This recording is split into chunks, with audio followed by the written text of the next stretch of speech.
দাউদ আলাইহিস সালামকে আল্লাহ রাব্বুল আলামিন এমন মুজিজা দিলেন, তিনি যখন লোহা মুঠো করে ধরতেন হাতের ভিতরে, লোহা পানি হয়ে হাতের ফাঁকের মধ্য দিয়া তা পড়ে যেত পানি হয়ে। এভাবে মুজিজা তাকে দেওয়া হলো। সুলাইমান আলাইহিস সালামের মুজিজা ছিল তক্তার উপরে বসতেন, ইঞ্জিন লাগতো না, মেশিন লাগতো না, বিনা ইঞ্জিনে বিনা মেশিনে তক্তা হাওয়ার উপরে উড়ে সারা পৃথিবী ঘুরে আসতেন। ঈসা আলাইহিস সালামের মুজিজা ছিল জন্মদের চোখের উপরে হাত বুলিয়ে দিতেন, সঙ্গে সঙ্গে চোখ তার ভালো হয়ে যেত। আবার কুষ্ঠ ব্যাধিগ্রস্ত লোকের গায়ে হাত বুলিয়ে দিলে তার শরীর ভালো হয়ে যেত। এটা ছিল তার মুজিজা। রাসূল পাক সাল্লাল্লাহু আলাইহি ওয়াসাল্লামের সময় মুজিজা, তার সময় প্রভাব ছিল সাহিত্যের।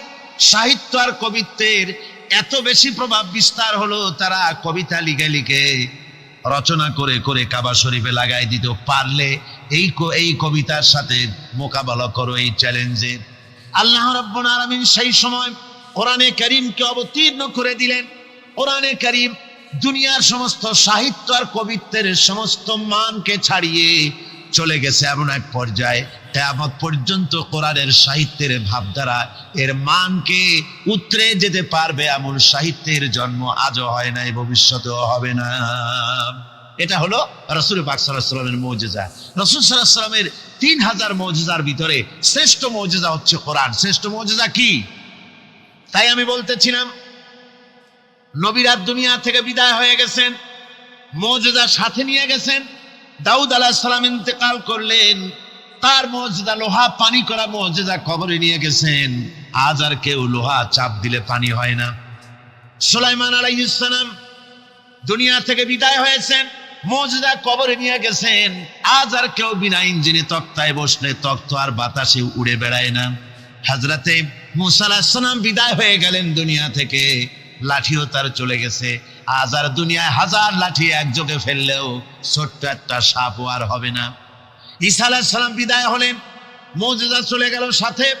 আজ পৃথিবীর কোন মানুষ কারো কোন জন্মদের চোখের উপরে হাত বুলালে চক্ষু আর ভালো হয়ে যাবে না, মুজিজা কবরে চলে গেছে। কিন্তু আপনার আমার নবী, বিশ্ব নবী জনাবে মুহাম্মদুর রাসূলুল্লাহ সাল্লাল্লাহু আলাইহি ওয়াসাল্লাম দুনিয়া থেকে বিদায় গ্রহণ করেছেন, মুজিজা সাথে নিয়ে যান নাই। ওই কোরআনে কারীমের মুজিজা আজও আছে, কিয়ামত পর্যন্ত থাকবে। রাসূল পাক সাল্লাল্লাহু আলাইহি ওয়াসাল্লামের এই মুজিজা কিয়ামত পর্যন্ত থাকবে, কেউ এই মুজিজা নষ্ট করতে পারবে না। গ্যারান্টি। এই মুজিজা রক্ষা করার দায়িত্ব কে নিয়েছেন?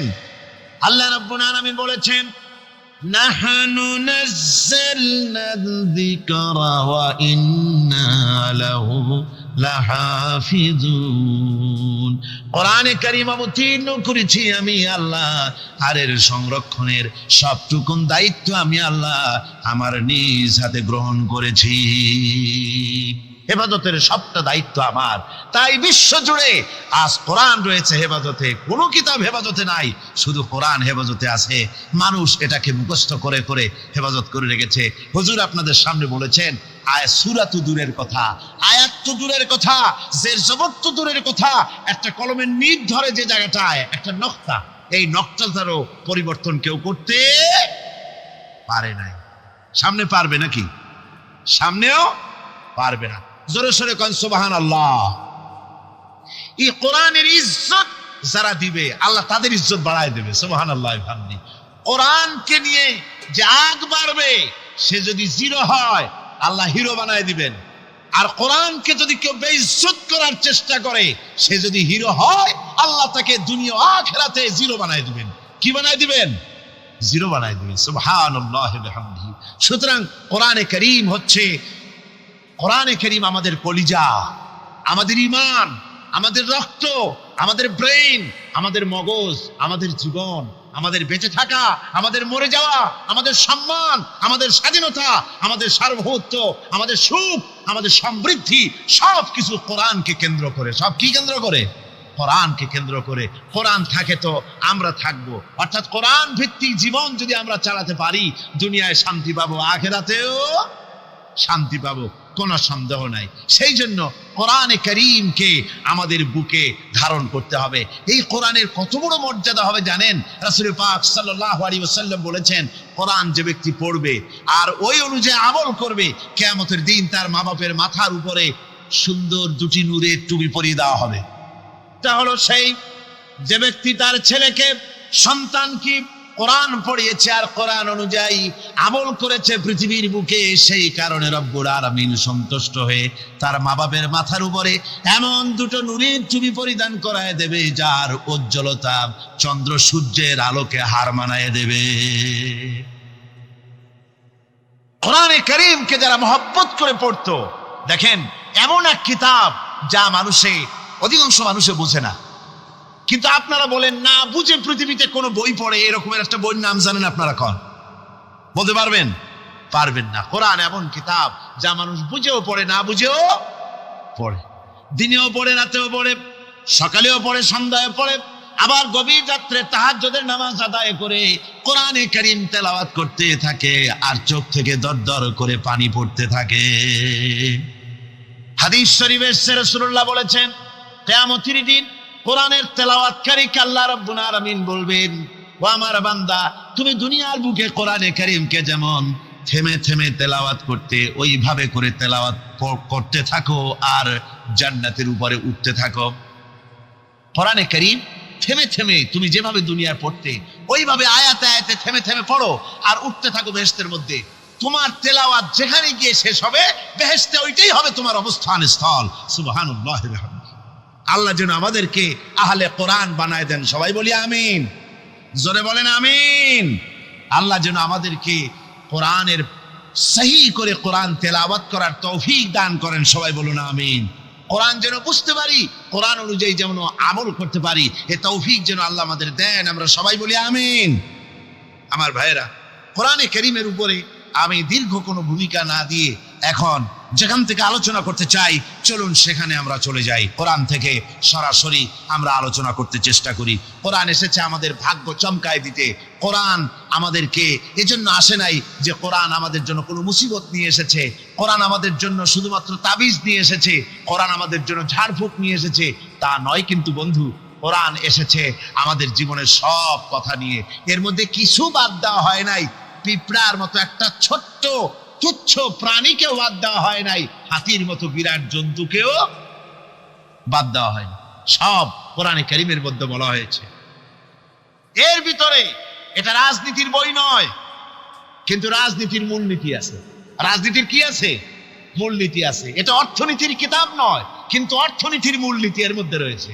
এটা সমাজনীতির কিতাব নয়, কিন্তু সমাজনীতির মূলনীতি এখানে আছে। এটা দর্শনের কিতাব নয়, কিন্তু এর মধ্যে দর্শনের মূলনীতি রয়েছে। এটা বিজ্ঞানের কোনো বই নয়, কিন্তু বিজ্ঞানের মূলনীতি, তথ্য, থিওরি এর মধ্যে রয়ে গেছে। আপনি জিওলজি বলেন, জুলজি বলেন, থিওলজি বলেন, ফিলসফি বলেন, মেডিকেল বলেন, সার্জারি বলেন, যে কোনো ডিপার্টমেন্ট বলুন, সব এর মধ্যে আছে। এর মধ্যে নাই পৃথিবীতে মানুষের দরকার অথচ কোরআনে নাই এমন কোনো বিষয় নাই। সব বিষয়ের মূলনীতি হচ্ছে কোরআনে কারীম। সুবহানাল্লাহ। এখানে সব আছে। এই কোরআনের জ্ঞান যার কাছে নাই, সে সব থেকে মাহরুম। সব থেকে কি? আল্লাহর নবী বলেন, ইন্নাল্লাযী লাইসা ফি জাওফিহি শাইয়ুম মিনাল কুরআনি কাল বাইতিল খারিব। আল্লাহর নবী বলেন, যে স্মৃতিপট, যে দেহটা কোরআন থেকে খালি, সেটা একটা উজাড় বাড়ির মতো, একটা বিরানা বাড়ির মতো, একটা ছাড়া বাড়ির মতো, যেখানে যে বাড়িতে মানুষ বাস করে না, ওই বাড়িতে যা থাকে, একটা যে স্মৃতিপটে কোরআন নাই, যে দেহে কোরআন নাই, ওই দেহটাও ওই রকম। আমার ভাইয়েরা, কোরআনে কারীম এই হচ্ছে সবচাইতে শ্রেষ্ঠ জ্ঞানের কিতাব। আল্লাহ পাক এই কোরআনের মধ্যে বলেছেন, ওমা উতিতুম মিনাল ইলমি ইল্লা কালিলা, তোমাদেরকে খুব সামান্যতম জ্ঞান দেওয়া হয়েছে। জ্ঞান তো সামান্য, সেই সামান্য জ্ঞানের একটু পরিচয় দিয়েই তাফসীর শুরু হবে ইনশাআল্লাহ। সামান্য জ্ঞান, মানুষের সামান্য জ্ঞান কত? সামান্য জ্ঞানটা হচ্ছে, আমরা আগে পায়ে হাঁটতাম, দ্রুত যাওয়ার জন্য গরুর গাড়ি আবিষ্কার করলাম, গরুর গাড়ি শেষ হলো, তারপরে আমরা সাইকেল নিলাম, রিক্সা নিলাম, টেম্পু নিলাম, কার নিলাম, বাস নিলাম, ট্রেন নিলাম, এরপরে প্লেন আবিষ্কার হলো, রকেট আবিষ্কার হলো, সারা পৃথিবী ঘন্টার ভিতরে সারা দুনিয়া ঘুরে আসার মতো যান আমরা তৈরি করে ফেললাম। সমুদ্রের ভিতরে আপনার 3 মাস সাঁতরায়, আমরা বুঝি সমুদ্রের মধ্যে সাঁতরাইতে পারবো না, সেজন্য আমরা সাবমেরিন আবিষ্কার করলাম। আমরা পাখির সাথে পাল্লা দিয়ে প্লেন আবিষ্কার করলাম। আমরা চিতাবাঘের সাথে পাল্লা দিয়ে আমরা ট্রেন আবিষ্কার করলাম। চিতাবাঘ আর কি দৌড়াইতে পারে? তার থেকে আমার কার, আমার গাড়ি, আমার ট্রেন এখন অনেক বেশি চলে। অবশ্য বাংলাদেশি ট্রেন না, বাংলাদেশি ট্রেন তো ঘন্টায় বোধহয় কত 7 মাইল না 10 মাইল চলে। জাপান যে ট্রেন আবিষ্কার করেছে 300-350 মাইল স্পিডে সেটা চলে, প্লেনের সমান, প্রায় প্লেনের সমান। এই বুলেট ট্রেন তার নাম দেওয়া হয়েছে, জনমের মতো চলে। কথা বুঝতে পেরেছেন? এরকম চলল। তারপরে এই পৃথিবীর মানুষের জ্ঞান, সামান্য জ্ঞান দেখেন, সামান্য জ্ঞান কদ্দুর। সামান্য জ্ঞানে রাশিয়া, আমেরিকা, ব্রিটেন, ফ্রান্স ওরা স্যাটেলাইট ছেড়ে দিয়েছে মহাকাশে। স্যাটেলাইট মহাকাশে ঘুরতেছে, কোনো ড্রাইভার নাই, কোনো ক্যাপ্টেন নাই, ঘুরতেছে মহাশূন্যের উপরে, পৃথিবীর মাটি থেকে 300-400 মাইল উপরে ঘুরতেছে। তারা দুনিয়ার খবর সংগ্রহ করছে, দেশে দেশে তা প্রেরণ করতেছে। সবকিছু তারা এই স্যাটেলাইটের মাধ্যমে করছে। বছরের পর বছর ধরে স্যাটেলাইট ঘুরছে। ওইখানে পৃথিবীর মাটি থেকে 400 মাইল উপরে স্যাটেলাইটের ভেতরে যদি কোনো যান্ত্রিক গোলযোগ হয়, ওয়াশিংটনে বসে কম্পিউটারে মনিটরিং করে 400 মাইল দূরের মেশিন ভালো করে দিচ্ছে। এই হলো সামান্য জ্ঞান। কথা বুঝতে পেরেছেন? এই হলো সামান্য জ্ঞান। এই যদি সামান্য জ্ঞান হয়, তাহলে আল্লাহ সুবহানাহু ওয়া তাআলার কত বড় জ্ঞান! সুবহানাল্লাহ বলেন। আমার বন্ধুগণ, আটলান্টিক মহাসাগরের ভেতরে যদি একটা পাখি তার ঠোঁটটা ডুবায় দিয়ে ঠোঁটটা উঠায়, আপনারা বলেন সাগরের, আটলান্টিক মহাসাগরের পানি কমবে কতখানি? জি, 1 ফোঁটাও কমবে না। কদ্দুর আর পানি আসবে তার ঠোঁটে? তাম পৃথিবীর সমস্ত মানুষ, আদম আলাইহিস সালাম থেকে নিয়ে এই পর্যন্ত, এখান থেকে নিয়ে কিয়ামত পর্যন্ত তাম পৃথিবীর সমস্ত মানুষের সব জ্ঞান যদি এক জায়গায় করা যায়, তাহলে আটলান্টিক মহাসাগর থেকে পাখি যতটুকু পানি তুলতে পেরেছে ঠোঁটে করে, আল্লাহর অনন্ত অসীম জ্ঞানের সমুদ্র থেকে মানুষ অতটুকু জ্ঞানের যোগ্য হতে পারে নাই। ওই অসীম জ্ঞানের মালিক হচ্ছেন আমার আল্লাহ সুবহানাহু ওয়া তাআলা। তার কাছ থেকে এসেছে কোরআন। এই কোরআন হচ্ছে আসল জ্ঞান। এজন্য ডক্টর মরহুম শহীদুল্লাহ তিনি বলতেন, যখন তিনি মানুষের সাথে, শিক্ষিত লোকদের সাথে যখন বসতেন, বলতেন যে তোমরা ডিগ্রি অনেক অর্জন করেছো, বিদেশ থেকে অনেক ডিগ্রি নিয়ে এসছো, কিন্তু শুনে রাখো তোমরা পণ্ডিত ঠিকই, কিন্তু কোরআনের জ্ঞান যদি না থাকে, কোরআনের ইলম যদি তোমাদের না থাকে, তাহলে তোমরা হচ্ছ পণ্ডিত ঠিকই, তবে তোমরা মূর্খ পণ্ডিত। কি পণ্ডিত? মূর্খ পণ্ডিত। কোরআনের জ্ঞান নাই তো জিরো, কিচ্ছু নাই। আসল জ্ঞান হচ্ছে কিসের জ্ঞান? কোরআনের জ্ঞান। আসুন কোরআন থেকে আমাদের হেদায়েত, আল্লাহ পাক আমাদের কি দিচ্ছেন, কোরআন থেকে তা নিতে চেষ্টা করি। সবাই আমার সাথে যথারীতি শয়তানের ওয়াসওয়াসা থেকে পানাহ নেওয়ার জন্য আসুন আমরা আল্লাহর কাছে পানাহ চেয়ে নিই আগে। তার কারণ হচ্ছে শয়তান ওয়াসওয়াসা দিয়ে আপনাকে অন্যমনস্ক করে দিতে পারে, আর এই শয়তান থেকে পানাহ দিতে পারে কেবলমাত্র আল্লাহ রাব্বুল আলামিন। কে পানাহ দিতে পারে? আল্লাহ তাআলা। আমরা যদি এই মাহফিলের চতুর্দিকে পুলিশ, বিডিআর আর আর্মি সব যদি বন্দুক নিয়ে খাড়া করে রাখি, যে আপনারা দেখবেন শয়তান যেন মোটে না ঢুকতে পারে। কি বলেন? ঠেকাইতে পারবে বন্দুক দিয়ে? পারবে না। শয়তান থেকে কেবলমাত্র পানাহ দিতে পারে কে? সাফ সূরাটি মদিনা মুনাওয়ারায়, অর্থাৎ রাসূল পাক সাল্লাল্লাহু আলাইহি ওয়াসাল্লামের মদনী জিন্দেগিতে সূরাটি অবতীর্ণ হয়েছে। আল্লাহ রাব্বুল আলামিন ঘোষণা করছেন, আকাশ এবং জমিনের মধ্যে যা কিছু আছে সব তাসবিহ পড়ছে, তাসবিহ করছে আল্লাহ পাকের। তিনি সর্বজয়ী এবং মহাবিজ্ঞানী। হে বিশ্বাসীরা, তোমরা যারা ঈমান এনেছ শোনো, তোমরা সে কথা কেন বলো যা তোমরা করো না। আল্লাহর কাছে ক্রোধ উদ্রেককারী,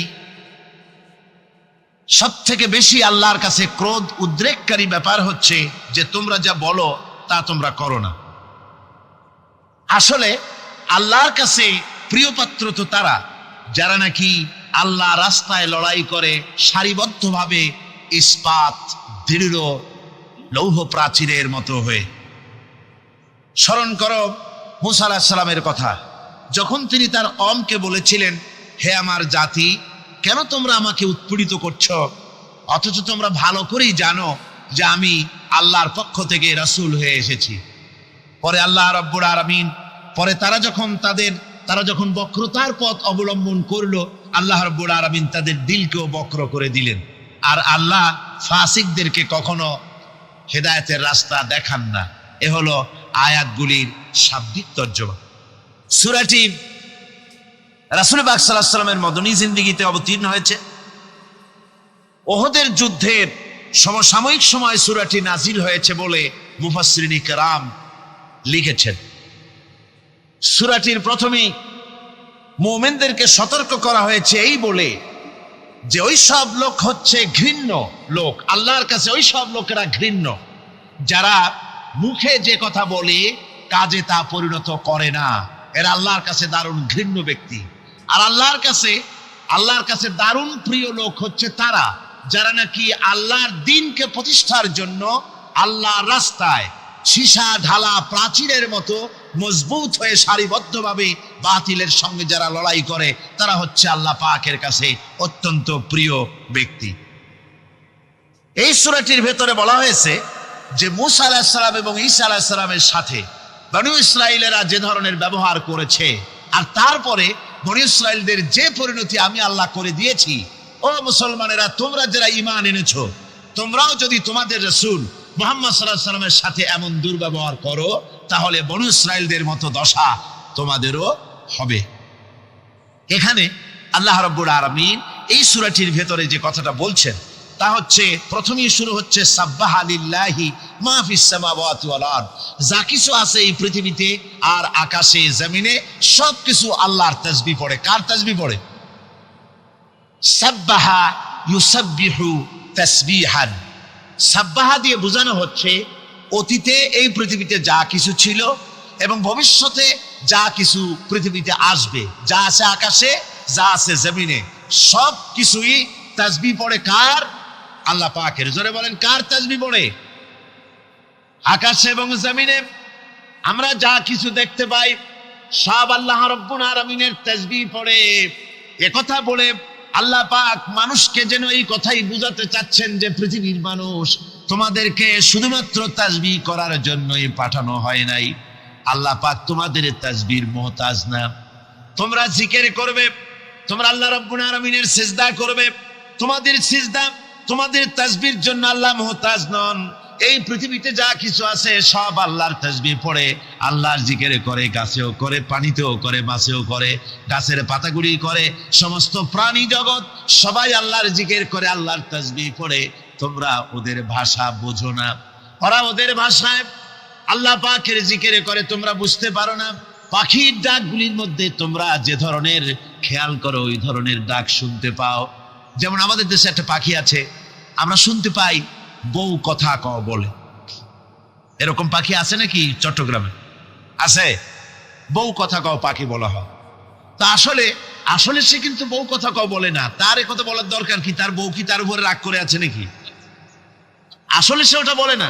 আসলে তোমরা তার তাসবিহ বোঝো না। আল্লাহ কোরআন শরীফে বলেছেন ও ওর ভাষায় আল্লাহর জিকির করতেছে। কার জিকির করে? আল্লাহ রাব্বুল আলামিনের জিকির করে। পাখির কলকাকলি আর বাতাসের সনসন রব, পানির কলতান, যা কিছু আমরা শুনতে পাই, পাতার মরমর রব, যত রকমের শব্দ আমাদের কানে আসে, পাখির হোক, বাতাসের হোক, গাছের হোক, পানির হোক, যত রকম আওয়াজ আমরা শুনতে পাই, আমরা তাসবিহ বুঝতে পারি না। আসলে ওরা জিকির করতেছে আল্লাহু আল্লাহু আল্লাহু। জোরে করেন আল্লাহু আল্লাহু আল্লাহু আল্লাহু আল্লাহু।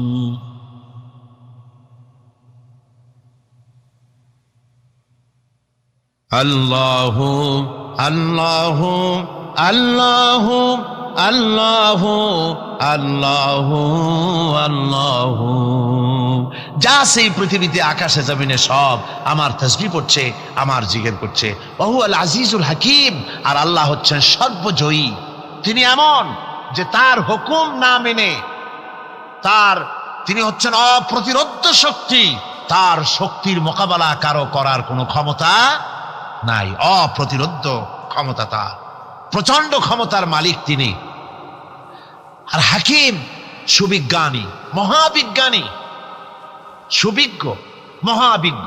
তার অর্থ হচ্ছে আজিজ, আজিজ এবং হাকিম। আজিজ হচ্ছে অপ্রতিরোধ্য সর্বজয়ী ক্ষমতা, তো এই ক্ষমতার সাথে হাকিম শব্দ আল্লাহ জুড়ে দিয়েছেন, অর্থাৎ একথা বোঝার জন্য সুযোগ না থাকে যে তিনি অপ্রতিরোধ্য ক্ষমতাসীন হয়ে তিনি বোধহয় মানুষের উপরে জুলম করেন। আল্লাহ পাক বলেছেন আমাল্লাহু বিযাল্লামিল লিল আবিদ, আমি বান্দার উপরে, আল্লাহ পাক বান্দার উপরে জুলুম করেন না। হাকিম তিনি মহাবিজ্ঞানী, তার যা কিছু কাজ সব কিছুর মধ্যে রয়েছে এক বিচক্ষণতার দাবি। এরপরে আল্লাহ রাব্বুল আলামিন বলছেন ইয়া আইয়ুহাল্লাযীনা আমানু লিমা তাকুলুনা মা লা তাফআলুন, হে বিশ্বাসীরা সেই কাজ কেন করো, সেই কথা কেন বলো তোমরা যে কাজ তোমরা করো না। কথার সাথে কাজের যাদের মিল নাই তাদেরকে কোরআনের পরিভাষায় কি বলা হয়েছে বলুন তো? কি বলা হয়েছে? মুনাফিক। জোরে বলেন, কি বলা হয়েছে? মুনাফিক বলা হয়েছে। অর্থাৎ ইসলাম, এখানে এই কথাটা, এই আয়াতটি খুবই গুরুত্বপূর্ণ, ভালো করে আপনাদেরকে কথা বুঝতে হবে। আমি আগেই বলেছি শয়তানের ওয়াসওয়াসা থেকে পানাহ চাইতে, শয়তান যেন মাহফিল থেকে বের করে না দেয় এবং অন্য মনস্ক না করে সেদিকে লক্ষ্য রাখতে হবে। খুবই গুরুত্বপূর্ণ আলোচনা। কোরআনে কারিমে আল্লাহ পাক সূরাটি শুরু করেই বলছেন হে বিশ্বাসীরা তোমরা যারা ঈমান এনেছো শোনো, সেই কথা কেন বলো যে কাজ তোমরা করো না। আর আল্লাহর কাছে দারুণ বিরক্তিকর, ক্রোধ উদ্দীপক সেই কাজ যে তোমরা যা বলো তা তোমরা করো না, এতে আল্লাহ পাক দারুণ অসন্তুষ্ট হন। অর্থাৎ ইসলাম মানুষের কাছে দাবি করে পরিপূর্ণ আনুগত্যের। মুসলমানদের কাছে ইসলামের দাবি কি? আনুগত্য। বলুন তো কি দাবি? আমরা ইসলামের দাবি করেছি যে ভিত্তিতে, সেই ভিত্তিটা হচ্ছে লা ইলাহা ইল্লাল্লাহু মুহাম্মাদুর রাসূলুল্লাহ। জোরে সরে পড়েন লা ইলাহা ইল্লাল্লাহ, লা ইলাহা ইল্লাল্লাহ, লা ইলাহা ইল্লাল্লাহু মুহাম্মাদুর রাসূলুল্লাহ। ইমানের দাবি হচ্ছে এক আল্লাহ বিশ্বাসী হওয়া এবং আল্লাহর হুকুম ও হাকাম মেনে জীবনকে পরিচালনা করা, এটা হলো ইমানের দাবি। ইমানের দাবি এই নয় যে কলেমা পড়ে নামাজ রোজা করে হজ যাকাত করে চুপ করে বসে থাকবেন না। ইমানের দাবি হচ্ছে জীবনের সব ক্ষেত্রে হুকুম মানতে হবে। কার? জোরে কন্ত। শীতে আপনাদের গলা কি আড়ষ্ট হয়ে এসছে? তাহলে জোরে সরে বলেন, জীবনের সব ক্ষেত্রে আনুগত্য হবে কার? আল্লাহ সুবহানাহু ওয়া তাআলার আনুগত্য করতে হবে। এটা হলো ঈমানের দাবি। আল্লাহ এবং রাসূলের আনুগত্য করতে হবে জীবনের সকল ক্ষেত্রে। এই আনুগত্যশীল জনগোষ্ঠী যদি তৈরি হয়, তারাই ইসলাম প্রতিষ্ঠিত করতে পারবে জমিনের উপরে। দেখুন, সেনাবাহিনী যদি কমান্ডারের অর্ডার না মানে, কথা বুঝতে পেরেছেন? পুলিশ, বিডিআর, সেনাবাহিনী নিশ্চয়ই তাদের কমান্ডার আছে, আছে না? কমান্ডার আছে। কমান্ডারের হুকুম যদি তারা না মানে, কমান্ডারের অর্ডার যদি ফলো না করে, নিজেদের ইচ্ছে মতো যদি কাজ করতে থাকে, এমন সেনাবাহিনী দিয়ে দেশ রক্ষা সম্ভব? জোরে বলেন, সম্ভব? মোটেই সম্ভব নয়। কমান্ডারের কমান্ড মানে না, সিপা সালারের অর্ডার মানে না, এমন বাহিনী দিয়ে দেশের কোনো উন্নতি হওয়া সম্ভব নয়। দেশ ধ্বংসের পথে অগ্রসর হবে। অনুরূপভাবে রাজ্যের প্রজারা শাসনতন্ত্র অনুযায়ী, সংবিধান অনুযায়ী, দেশের আইন কানুন অনুযায়ী যদি তারা না চলে, দেশের আইন যদি জনগণ না মানে, তাহলে এমন জনগণ নিয়ে দেশ চালানো কি সম্ভব? সম্ভব? সম্ভব নয়। অনুরূপভাবে সরকারি অফিসের লোকেরা, মিল কলকারখানার লোকেরা যারা চাকুরিরত, তারা যদি চাকরি করতে গিয়ে যদি মিল কলকারখানার নিয়ম কানুন যদি না মানে, তাহলে তাদের দ্বারা এই কলকারখানা কি চলতে পারে? চলতে পারে না। মুনাফিকরা হচ্ছে দ্বিমুখী চরিত্রের লোক। তারা দুই গ্রুপকে খুশি করতে চায়, দুই গ্রুপের মানুষের কাছে ফায়দা লোটার জন্য দুই গ্রুপের সঙ্গে সম্পর্ক রাখে। ইসলাম বিরোধী যারা, তাদের সাথেও সম্পর্ক থাকে, আর ইসলাম যারা করে তাদের সাথেও সম্পর্ক রক্ষা করে। কোরআনে কারীম ওদের ব্যাপারে বলা হয়েছে, আল্লাহ রাব্বুল আলামিন বলেন, فَإِنْ كَانَ لَكُمْ فَتْحٌ مِّنَ اللَّهِ قَالُوا أَلَمْ تَكُنْ مَعَكُمْ। তোমাদের যদি ফাতহ হয়, তোমাদের যদি বিজয় হয়, মুসলমানদের যদি বিজয় হয়, তাহলে তারা মুসলমানদের কাছে গিয়ে বলে, আমরা কি আপনাদের সাথী ছিলাম না? আমরা তো আপনাদেরই লোক, আপনাদেরই লোক, সবসময় আপনাদের কাছে ঘুরেছি, চাঁদা টান্দা দেওয়ার চেষ্টা করছি, আমরা তো আপনাদেরই লোক, আজকে আপনাদের বিজয় হয়েছে, এই বিজয়ে আমরাও শামিল। এভাবে করে মুসলমানদের বিজয় হলে তারা এগিয়ে আসে। আর যদি কাফেরদের জয় হয়, وَإِنْ كَانَ لِلْكَافِرِينَ نَصِيبٌ قَالُوا أَلَمْ نَسْتَحْوِذْ عَلَيْكُمْ। কাফেরদের যদি বিজয় হয়, তাহলে কাফেরদের কাছে গিয়ে বলে, আমরা তো তোমাদের সাথীরই লোক, আর মুসলমানদের অত্যাচার থেকে বাঁচাবার জন্য তোমাদেরকে আমরা বড় চেষ্টা করেছি, মুসলমানেরা যাতে তোমাদের উপর অত্যাচার করতে না পারে, সেজন্য রাত দিন আমরা পরিশ্রম করেছি, আমরা তোমাদের সাথীরই লোক। এই বলে দুই দিকে ফায়দা লুটতে চায়। ওদিকে আপনার মুসলমানদের কাছেও ফায়দা লুটতে চায়, আবার কাফেরদের বিজয় হলে সেখানেও তারা ফায়দা লুটতে চায়। মুনাফিকরা হলো সুবিধাবাদী। মুনাফিকরা কি? সুবিধাবাদী, সুবিধাবাদ জিন্দাবাদ, এই চরিত্রের লোক। সূরা তাওবার মধ্যে বলা হয়েছে, তাবুকের যুদ্ধে আল্লাহর নবী যখন মুসলমানদেরকে দাওয়াত দিলেন যুদ্ধে যাওয়ার জন্য, জিহাদে যাওয়ার জন্য, লোকেরা সব প্রস্তুতি নিল। মুনাফিকরা তখন গিয়ে রাসূলের কাছে আরজ করলেন। মুনাফিকরা বলল, হে আল্লাহর নবী, আমার কোমরে ব্যথা, কেউ বলল আমার মাথায় যন্ত্রণা, কেউ বলল আমার মেয়ের বিবাহ, কেউ বললো আমার ফসল পেকেছে, এই সময় যেতে পারবো না। নানান অজুহাত দিয়ে তারা যাওয়া থেকে বিরত রইল। আল্লাহ রাব্বুল আলামিন এদের চরিত্র সম্পর্কে কোরআনে কারীমের মধ্যে বলে দিলেন, লাউ কানা আরাদান করিবান ওয়া সাফারান কাসিদান লাত্তাবাউ ওয়ালাকিন বাউদাত আলাইহিমুশ শুক্কা। আল্লাহ পাক বলছেন, লাউ কানা আরাদান করিবান ওয়া সাফারান কাসিদান, যদি সফর হতো সহজ, সফরটা যদি, রাস্তাটা যদি সুগম হতো, আর ফায়দাটা যদি সহজলভ্য হতো, লাত্তাবাউ, তাহলে অবশ্যই এই লোকেরা আপনার অনুসরণ করত। যেহেতু পথ খুব কঠিন, শত শত মাইল যেতে হবে মদিনা থেকে তাবুকের প্রান্তরে, বহুত কষ্ট, উট আছে, ঘোড়া আছে, আবার অনেকের নাই, পায়ে হেঁটে যেতে হবে, খাবার আছে, আবার অনেকের কাছে নাই, খেতে কষ্ট হবে, যেতে কষ্ট হবে, পথে কষ্ট হবে, রৌদ্রে কষ্ট হবে, এই সব কষ্ট।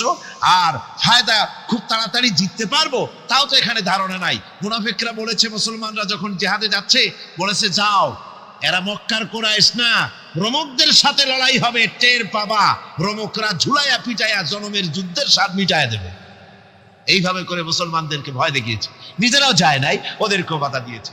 আল্লাহ বলছেন, ও নবী, যদি রাস্তাটা খুব সুগম হতো, আর যাইয়েই যদি যুদ্ধে জয়লাভ করার মতো ধারণা ওদের থাকতো, গনিমতের মাল অনেক পাবে, এই চিন্তা যদি থাকতো, লাত্তাবাউ, তাহলে অবশ্যই এরা আপনার সাথে যেত। কিন্তু বিষয়টা হচ্ছে, ওয়ালাকিন বাউদাত আলাইহিমুশ শুক্কা, বিষয়টা হচ্ছে এই পথটা বড় কঠিন, মোটেই সুগম নয়, এই জন্য তারা বিরত রয়েছে, আপনার সাথে যায় নাই।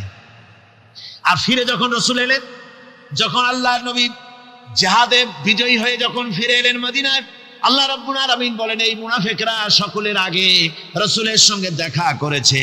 ফাসায়াহলিফুনা বিল্লাহি লাবিস্তাতানা লাখারাজনা মাআকুম, সাথে এসে বলছে যে তারা কসম করে বলছে, আল্লাহ পাক বলছেন, ওরা কসম করে বলে যে আল্লাহর কসম, যদি হুজুর আমাদের সামর্থ্য থাকতো, শক্তি থাকতো, কেবল যে কোমরটা ব্যথা করতেছিল, কেবল যে মাথায় যন্ত্রণা ছিল, কেবল যে আমাদের ধানগুলো, আমাদের ফসলগুলো পেকে গেছিল, নইলে কি আমরা বসে থাকি, আপনার সাথেই জিহাদে আমরা শরীক হয়ে যেতাম।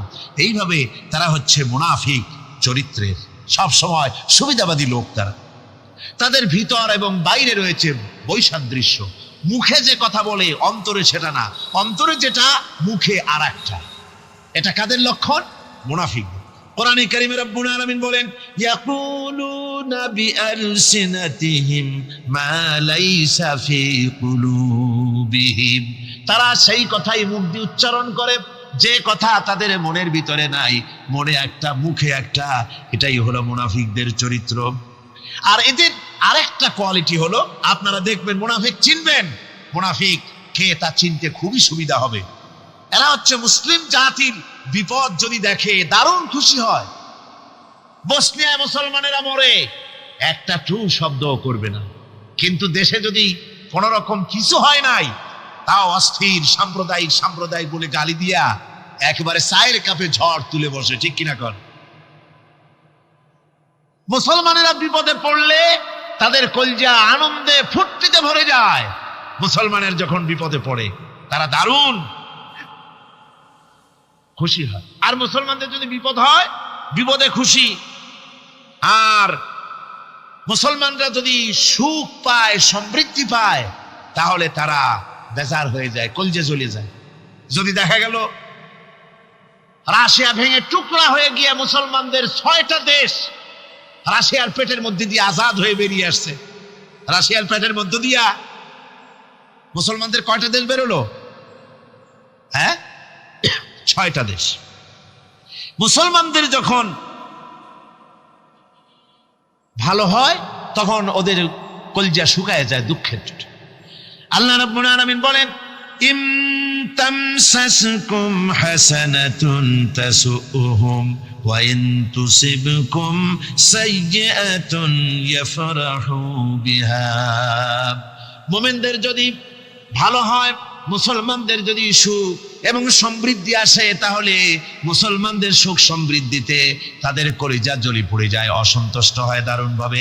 আর যদি মুসলমানদের বিপদ আসে, মুসিবত আসে, খুশিতে তাদের কলিজা একেবারে দারুণ ভাবে তাদের খুশিতে উদ্বেল হয়ে পড়ে।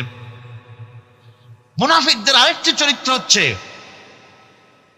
হকপন্থী এবং বাতিলপন্থীদের রোশানাল হতে নিরাপদে থাকার জন্যে প্রতারণামূলক সম্পর্ক রাখে। প্রতারণামূলক সম্পর্ক মুসলমানদের কাছেও ভেড়ে, আবার ওদের সঙ্গেও ভেড়ে।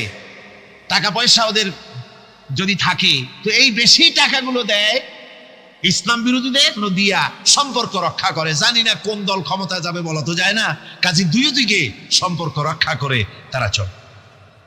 আল্লাহ রাব্বুল আলামিন বলেন, ইউরিদুনা আইয়ামানুকুম ওয়া ইয়ামানু কওমাহুম।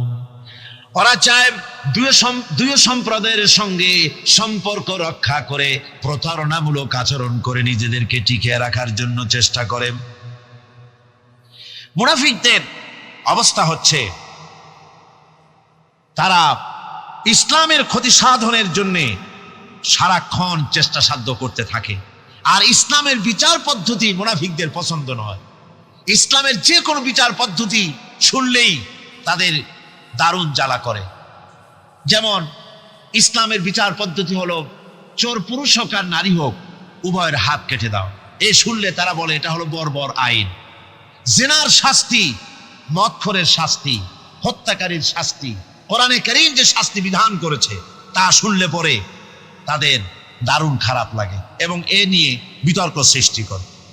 কোরআনে কারীম আল্লাহ পাক এই চরিত্র সম্পর্কে বলেছেন, ইউরিদুনা আন ইয়াতাহাকামু ইলাত তাগুত। তারা শয়তানের আইনকে প্রতিষ্ঠিত করতে চায়, অর্থাৎ আল্লাহর আইন বিদায় করে দিয়ে মানুষের তৈরি করা মতবাদকে প্রতিষ্ঠিত করার জন্য তারা চেষ্টা চালায়। শুধু তাই নয়, মুনাফিকদের আরেকটা চরিত্র হলো, তারা যদি আজান শুনতে পায়, আজান এবং নামাজ সম্পর্কে তারা কটূক্তি করে। আজান এবং নামাজ সম্পর্কে তারা কটূক্তি করতে থাকে। এটা হলো মুনাফিকদের আরেকটা চরিত্র। আল্লাহ রাব্বুল আলামিন বলেন, ওয়াইদা নাদাইতুম ইলাস সালাতি ইত্তাখাযুহা হুজওয়ান ওয়া লাইবান। যখন আজান তারা শোনে, যখন নামাজের দিকে তখন তাদেরকে ডাকা হয় তখন তারা ঠাট্টা করে, বিদ্রুপ করে। আপনারা শুনেছেন আমাদের দেশে কবিরা, এই সব কবিদের নাম নিতেও ঘৃণা হয়। এক কবি, তার নাম আমি নিতে চাই না, সে লিখেছে, ফজরের আজান যখন আমি শুনি তখন আমার কাছে মনে হয় বেশ্যার চিৎকারের মতো। কোরআনের শিক্ষা বন্ধ করে দেওয়ার জন্য এই টেলিভিশন থেকে প্রচেষ্টা চালানো হয়। কদিন আগে এই টেলিভিশনের মধ্যে একটি নাটক প্রচারিত হচ্ছিল। সেই নাটকটার বিরুদ্ধে আমরা কথা বলেছি তাফসীরুল কোরআন মাহফিল, ঢাকা মতিঝিল ময়দানে। ওই নাটকে দেখানো হচ্ছিল কোরআন শরীফ শিক্ষা দেওয়া হচ্ছে, এক মৌলবি একজনের বারান্দায় কোরআন শরীফ পড়াচ্ছে। নাটকটির নাম ছিল উঠান। কোরআনে কারীম পড়ানো হচ্ছে।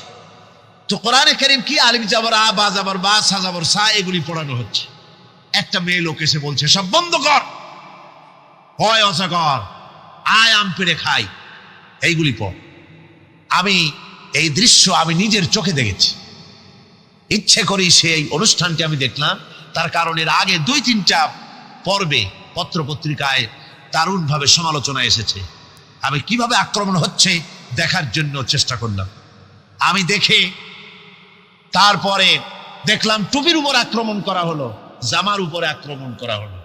আমি আমার মাহফিলে বললাম যে ছেলেরা যদি ABCD পড়তে থাকতো আর নায়িকা এসে যদি বলতে সব বন্ধ কর, ক খ পড়, এটার একটা জাস্টিফিকেশন ছিল, যেহেতু এটা বাংলাদেশ। কিন্তু ছেলে পড়তেছে আলিফ জাবর আ, বা জাবর বা, আর এসব বন্ধ কর, তার অর্থ কি? বাংলাদেশ থেকে কোরআনে কারীমকে বন্ধ করে দেওয়ার জন্য মুনাফিকেরা টেলিভিশনের মাধ্যমে আপ্রাণ চেষ্টা চালায় যেতেছে।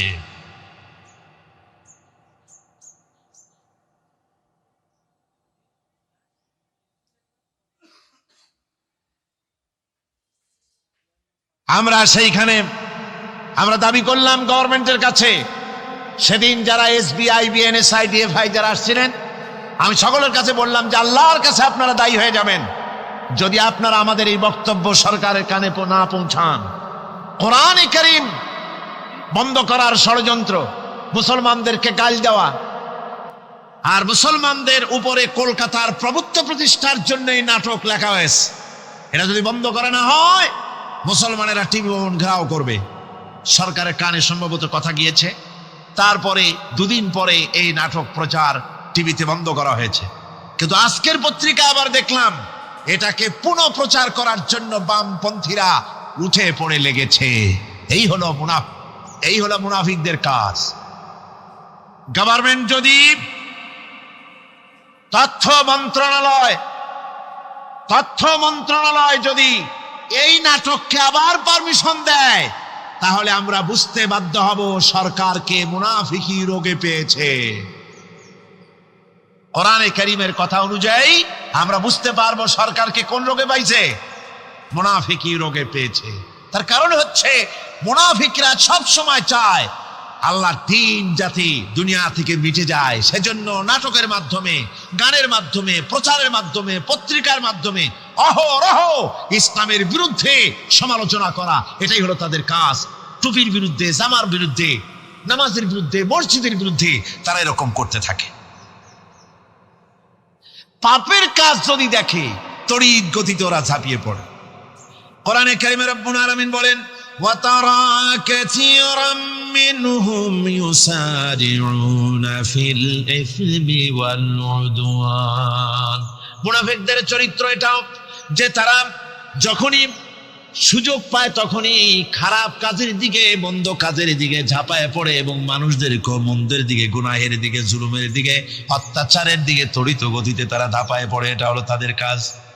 মুনাফিকদের আরেকটা চরিত্র হচ্ছে তারা যদি নামাজ পড়তে দাঁড়ায়, নামাজ তারা পড়ে মানুষকে দেখাবার জন্যে, আল্লাহকে খুশি করার জন্য মুনাফিকরা নামাজ পড়ে না। কোরআনে কারীমে বলা হচ্ছে, ওয়াইদা কামু ইলাস সালাতি কামু কুসালা ইউরাউনান নাস। মুনাফিকদের চরিত্র হচ্ছে তারা নামাজে যায় না, যদি যায় তাহলে নামাজের মধ্যে দাঁড়ায় কাহিনী এবং চুস্তি অবস্থায়। নামাজের মধ্যে দাঁড়ায়, ইদিক উদিক তাকায়, টুপিটা ঠিক করে, জামাটায় টান দেয়, বগলে চুলকায়, তারপরে নামাজের মধ্যে ইমামকে সতর্ক করে।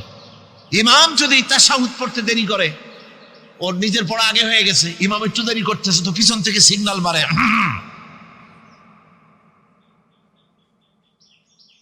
এগুলি নামাজ হচ্ছে, আল্লাহ পাক বলছেন ইউরাউনান নাস, এরা মানুষকে দেখাবার জন্য নামাজ পড়ে, এগুলি আসল নামাজ নয়, এগুলি আসল নামাজ নয়, আল্লাহকে সন্তুষ্ট করার জন্য নয়, এগুলি মানুষকে দেখাবার জন্য তারা নামাজ পড়ে। আমার ভাইরা, ইসলামের চরিত্রগুলি, কাজগুলি তারা করতে চায় না।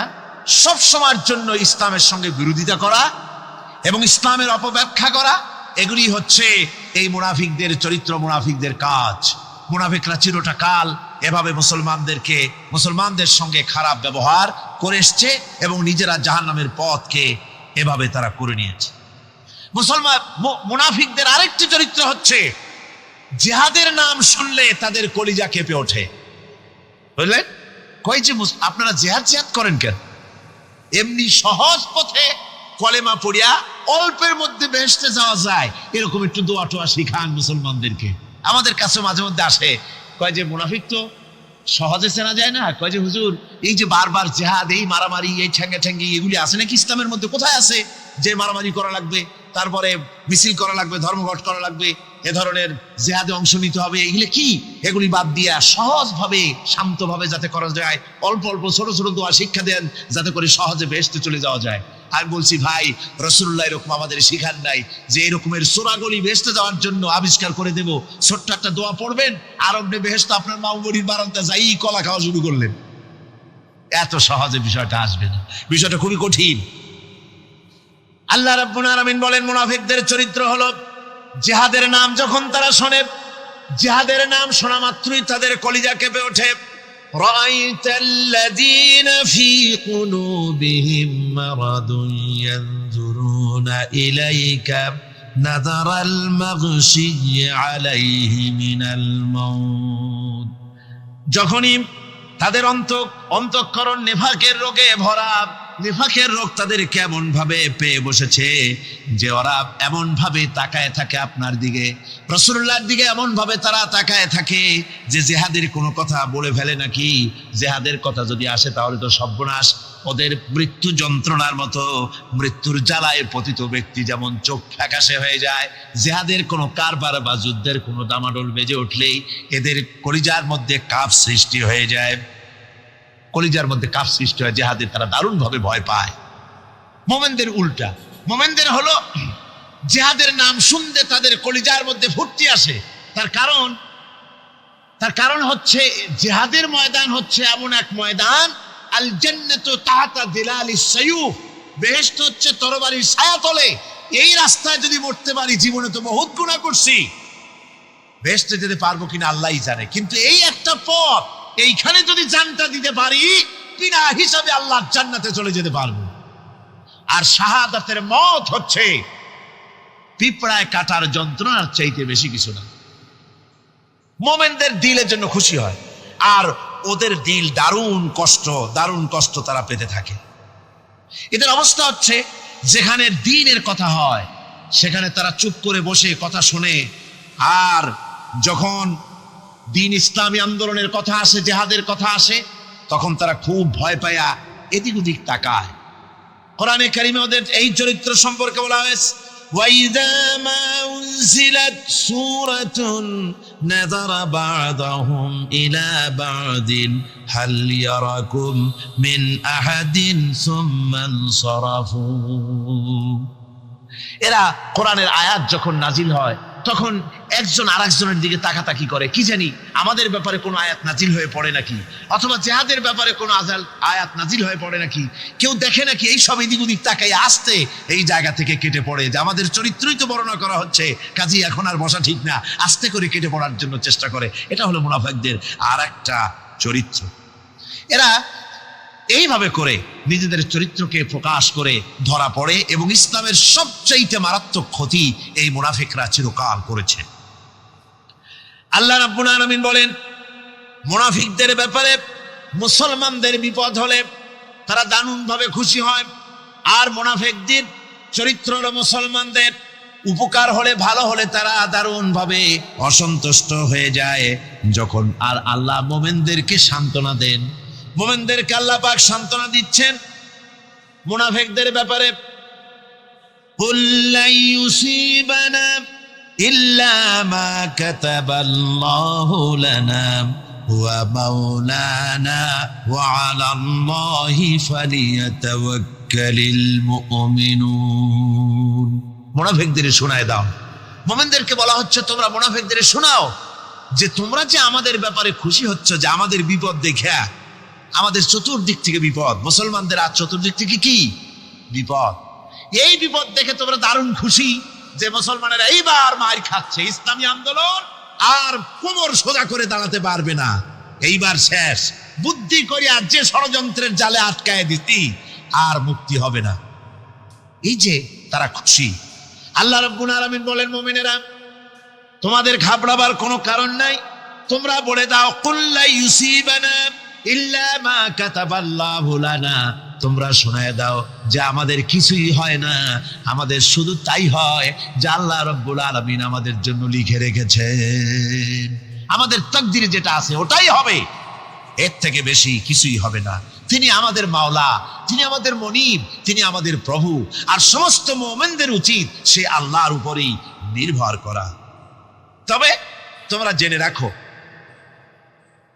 তোমরা আমাদের জন্য যে জিনিসের অপেক্ষা করছো, কুল হাল তারাব্বাসুনা বিনা ইল্লা ইহদাইল হুসনাইন, তোমরা আমাদের জন্য যে জিনিসের অপেক্ষা করতেছো, আল্লাহ বলছেন মুমিনেরা তোমরা বলো, তোমরা মুনাফিকদের বলো যে আমাদের ব্যাপারে তোমরা যে জিনিসের অপেক্ষা করছো তার দুটি ভালোর একটি ছাড়া কি, অর্থাৎ তোমরা আমাদের জন্য অপেক্ষা করতেছো আমরা যেন মরে যাই, আমরা যেন শিকস্ত খাই, তো আমরা যদি পৃথিবীতে মরে যাই তাহলে তো আমরা শহীদ হয়ে গেলাম, আর আমরা যদি বেঁচে থাকলাম তো আমরা তো গাজী হয়ে গেলাম।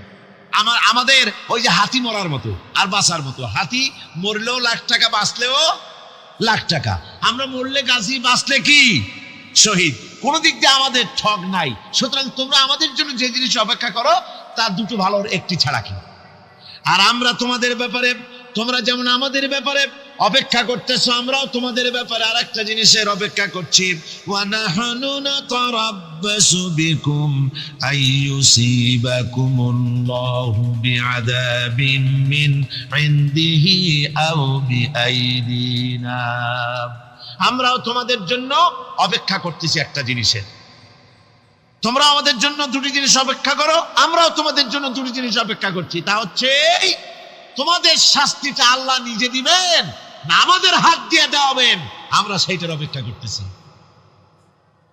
ফাতারাব্বাসু ইন্না মাআকুম মুতারাব্বিসুন, সুতরাং তোমরা অপেক্ষা করতে থাকো, আমরা অপেক্ষা করতে থাকি। ব্যাপারটা কোথায় গিয়ে দাঁড়ায় আসো আমরা সকলে তা লক্ষ্য করি। সুতরাং এই মুনাফিকদের এই হচ্ছে চরিত্র, চিরকাল ইসলামের সঙ্গে বিরোধিতা করা, মুসলমানদের সাথে ঠাট্টা বিদ্রুপ করা, এটাই হচ্ছে তাদের চরিত্র। এই চরিত্র দিয়েই তারা ইসলামকে চিরকাল ক্ষতিগ্রস্ত করে এসেছে। রাসূল পাক সাল্লাল্লাহু আলাইহি ওয়াসাল্লাম এই মুনাফিকদের সম্পর্কে বলেছেন যে মুনাফিকরা হচ্ছে ইদা হাদা গাদারা, যখন তারা ওয়াদা করে সে ওয়াদাকে তারা খেলাফ করে, এটা হচ্ছে মুনাফিকদের একটা চরিত্র। তারপরে তাদের কাছে কোনো জিনিস আমানত রাখলে, ইদা উত্তুমিনা খানা, যখন আমানত রাখা হয় সে আমানতের তারা খেয়ানত করে। তারপরে যখন তারা ঝগড়ায় লিপ্ত হয় তখন তারা পরস্পরকে গালাগালি করে। আর যদি তারা কথা বলে, কথার মধ্যে কথায় কথায় তারা মিথ্যে কথা বলে। এই হচ্ছে মুনাফিকদের চরিত্র। আল্লাহ পাক তাই বলছেন, কাবুরা মাকতান ইনদাল্লাহি আন তাকুলু মা লা তাফআলুন, আল্লাহর কাছে সবচাইতে বেশি ক্রোধ উদ্রেককারী এই ব্যাপারটাই যে তোমরা যা বলো তা তোমরা করো না, এটা বড় মারাত্মক ব্যাপার, আল্লাহ এটাকে সহ্য করেন না। সুতরাং মুমিনদেরকে আয়াত থেকে শিক্ষা গ্রহণ করতে হবে, মুনাফিকি ছাড়তে হবে, আনুগত্য করতে হবে, সবটাই আল্লাহর। কার আনুগত্য হবে? আল্লাহ এবং রাসূলের আনুগত্য জীবনের সকল ক্ষেত্রেই করতে হবে। এটাই মুসলমানদের জন্য ঈমানের সবচেয়ে বড় দাবি। তারপরে রব্বুল আলামিন বলেন, ইন্নাল্লাহা ইউহিব্বুল্লাযীনা ইউকাতিলুনা ফি সাবিলিহি সাফফান কাআন্নাহুম বুনিয়ানুম মারসুস। আল্লাহ পাক বলছেন, আল্লাহ নিশ্চয়ই ভালোবাসেন সেই সব লোকদেরকে যারা কাতার বন্দী হয়ে আল্লাহর রাস্তায় লড়াই করে, সীসা ডালা প্রাচীরের মতো ইস্পাত কঠিন দৃঢ় হয়ে যারা কাতার বন্দী হয়ে সুসংবদ্ধ হয়ে আল্লাহর জন্য যারা লড়াই করে। এখানে বলা হচ্ছে যে লড়াইটা হবে আল্লাহর জন্য, সংগ্রাম হবে কার জন্য? ইউকাতিলুনা ফি সাবিলিহি। লড়াইটা কখনই দেশ দখল করা, তা আবার মানুষের তৈরি করা আইন কানুন প্রতিষ্ঠার জন্য দেশ দখল করার সংগ্রাম, মানুষের তৈরি করা মতবাদকে প্রতিষ্ঠা করার সংগ্রাম, এই জাতীয় যত রকমের সংগ্রাম আছে, যত রকমের জিহাদ আছে, এই সমস্ত সংগ্রামকে, লড়াইকে ইসলাম জায়েজ করে না। এগুলি মুসলমানদের জন্য একদম নিষিদ্ধ। মুসলমানরা লড়াই করবে কেবলমাত্র আল্লাহর রাস্তায়, ফি সাবিলিহি, জিহাদ ফি সাবিলিল্লাহ, ওয়া তুজাহিদুনা ফি সাবিলিল্লাহ। লড়াই হবে কার পথে? সবে চিল্লায় বলেন, লড়াই কার পথে? লড়াই কি? জিহাদ কি? জিহাদ এই নয় যে আপনি লাঠি ঠেঙ্গা নিয়ে তারপরে বাইর হবেন আর হিন্দু খ্রিস্টান যেখানে পাবেন সমানে মারিয়া শেষ করে ফেলাবেন। এর নাম জিহাদ নয়। জিহাদ হচ্ছে আল্লাহর রাস্তায় সংগ্রাম করা, লড়াই করা। সেই লড়াইটা কি? যে কোনো উদ্দেশ্যকে সফল করার জন্য প্রচেষ্টা চালানো, প্রাণান্তকর প্রচেষ্টা চালানো, ওই প্রচেষ্টার নামই হচ্ছে কি? জিহাদ। সুতরাং এই জিহাদটা হবে আল্লাহর রাস্তায়, সংগ্রাম হবে আল্লাহর রাস্তায়। কি উদ্দেশ্যে? দিন প্রতিষ্ঠার উদ্দেশ্যে। কোরআনে কারীমে রব্বুল আলামিন বলেছেন, আল্লাযীনা আমানু ইউকাতিলুনা ফি সাবিলিল্লাহ। যারা নাকি ঈমানদার তারা লড়াই করে আমি আল্লাহর রাস্তায়, আমি আল্লাহর পথে তারা লড়াই করে, সংগ্রাম করে আমার দেওয়া জীবন ব্যবস্থা প্রতিষ্ঠার জন্য। ওয়াল্লাযীনা কাফারু ইউকাতিলুনা ফি সাবিলিত তাগুত। আর যারা নাকি কাফের, ভালো করে শোনেন, আল্লাহ পাক বলছেন যারা নাকি কাফের তারাই লড়াই করে মানুষের তৈরি করা তাগুতের পথে লড়াই করে, অর্থাৎ আল্লাহর দেওয়া রাসূলের দেওয়া বিধানকে বাদ দিয়ে মানুষের তৈরি করা, অন্যের তৈরি করা মতবাদ প্রতিষ্ঠার পিছনে সংগ্রাম করে। এখন আপনি দেখেন এই পৃথিবীতে সমাজতন্ত্র কার তৈরি? মানুষের। আল্লাহর না মানুষের? জোরে বলেন, এটা কার তৈরি? আল্লাহর না মানুষের? জাতীয়তাবাদ কার তৈরি? আল্লাহর না মানুষের? পুঁজিবাদ কার তৈরি? আল্লাহ না মানুষের? সমাজতন্ত্র কার তৈরি? আল্লাহ না মানুষের? ধর্মনিরপেক্ষতাবাদ কার তৈরি? আল্লাহ না মানুষের? এই সমস্ত মতবাদকে মানুষের তৈরি করা, এসব মতবাদকে প্রতিষ্ঠিত করার জন্য যারাই সংগ্রাম করে, যারাই লড়াই করে, আল্লাহ পাক বলেছেন ওয়াল্লাযীনা কাফারু ইউকাতিলুনা ফি সাবিলিত তাগুত। এরা হচ্ছে লড়াই করে তাগুতের পথে, শয়তানের পথে। কার পথে গুলি? শয়তানের পথ। জোরে বলেন, এই পথগুলি কার? শয়তানের পথ। যারা মুমিন তারা লড়াই করবে আল্লাহর পথে। সুতরাং লড়াই হতে হবে সব সময় আল্লাহর পথে। আর সেই লড়াই বিচ্ছিন্ন ভাবে নয়, কাতারবন্দী হয়ে সুসংহত সাংগঠনিক প্রক্রিয়ায় সুশৃঙ্খল ভাবে সাংগঠনিক ফয়সলা সিদ্ধান্তকে মেনে নিয়ে আমিরের হুকুমকে অনুসরণ করে ঐক্যবদ্ধভাবে যদি লড়াই হয়, সে লড়াইয়ে বিজয় আসবে আল্লাহর পক্ষ থেকে। বিচ্ছিন্ন ভাবে নয়, ঐক্যবদ্ধভাবে কাজ করতে হবে। এই আয়াতের মূলনীতির ভিত্তিতে রাসূল পাক সাল্লাল্লাহু আলাইহি ওয়াসাল্লামের নেতৃত্বাধীন এমন এক মহা সামরিক শক্তি গড়ে উঠেছিল যার সামনে তদানীন্তন রোম, পারস্য পদানত হয়েছিল। সুবহানাল্লাহ পড়ে। সুতরাং এমন একটি বাহিনী গড়ার জন্য মুমিনদের প্রতি বলা হচ্ছে যে তোমরা হবে সেই ধরনের বাহিনী যারা নাকি লড়বে আল্লাহর রাস্তায়, আল্লাহর পথে লড়াই করবে নিজেদের জান এবং মাল দিয়ে, ঐক্যবদ্ধভাবে। তারপরে আল্লাহ রাব্বুল আলামিন বলছেন ওয়াইয ক্বালা মূসা লিকওমিহি ইয়া কওমি লিমা তুযুনানি وقد تعلمون أني رسول الله إليكم فلما زاغوا أزاغ الله قلوبهم والله لا يهدي القوم الفاسقين স্মরণ করো মুসা আলাইহিস সালামের কথা। এই কথাগুলি আল্লাহ মুসলমানদের স্মরণ করাচ্ছেন। কাদেরকে? মুসলমানদেরকে। মুসা আলাইহিস সালামের কথা স্মরণ করো। তিনি তার কওমদেরকে বললেন, হে কওম, হে আমার জাতি, তোমরা কেন আমাকে উৎপীড়িত করছো, কেন আমাকে কষ্ট দিচ্ছ? ওয়াকাদ তা'লামুনা আন্নী রাসূলুল্লাহি ইলাইকুম, আর একথা তোমরা ভালো করেই জানো যে আমি তোমাদের জন্য রাসূল হয়ে এসেছি আল্লাহর পক্ষ থেকে। বন্ধুগণ, কোরআনে কারীমে একথা বলা হয়েছে, সর্বত্র প্রায় এসেছে। নবীদের উপরে সমকালীন যুগের লোকেরা নবীদেরকে কষ্ট দিয়েছে, মুসিবত দিয়েছে। কারণ কি? নবীদের স্বভাব খারাপ ছিল, তাই নাকি? নাউযুবিল্লাহি মিন যালিক। নবীরা স্বভাব চরিত্রের দিক থেকে সর্বশ্রেষ্ঠ। নবীদের জন্য সমকালীন লোকেরা খেপলো কেন? খেপেছে একটাই কারণ ছিল। নবীদের বিরুদ্ধে খেপার একটি কারণ, তা হচ্ছে নবীরা দুনিয়ার মানুষের সামনে বলেছেন, ইয়া কওমি ইবুদুল্লাহা মা লাকুম মিন ইলাহিন গায়রু। নবীরা দাওয়াত দিয়েছেন, ও আমার কওম, ও আমার জাতি, এক আল্লাহ ছাড়া কারো গোলামি করা যাবে না, কারো আনুগত্য করো না, দাসত্ব করো, গোলামি করো একমাত্র আল্লাহ রাব্বুল আলামিনের। অন্য আয়াতে এসেছে, আল্লাহ পাক বলেছেন, ওয়ালাকাদ বা'আসনা ফি কুল্লি উম্মাতির রাসূলা আন ইবুদুল্লাহা ওয়াজতানিবুত তাগুত। আমি এমন কোন জাতি নাই, এমন কোন দল নাই যাদের জন্য নবী প্রেরণ করি নাই। নবীরা গিয়া তাদেরকে বলেছেন, এক আল্লাহর গোলামি করো, আর মানুষের দাসত্ব তাগুতের গোলামি বর্জন করো, আল্লাহর গোলামি করো। এই কথা বলার সঙ্গে সঙ্গে তাগুত খেপে গেছে। কে খেপে গেছে? কে খেপেছে? তাগুত সহ্য করতে পারে নাই। তাগুত বলা হয় সেই শক্তিকে, যে শক্তি নিজে শুধু আল্লাহর আইন অমান্য করে বসে থাকে না, অন্যদেরকেও আল্লাহর আইন অমান্য করতে বাধ্য করে। ওরাই খেপে গেল।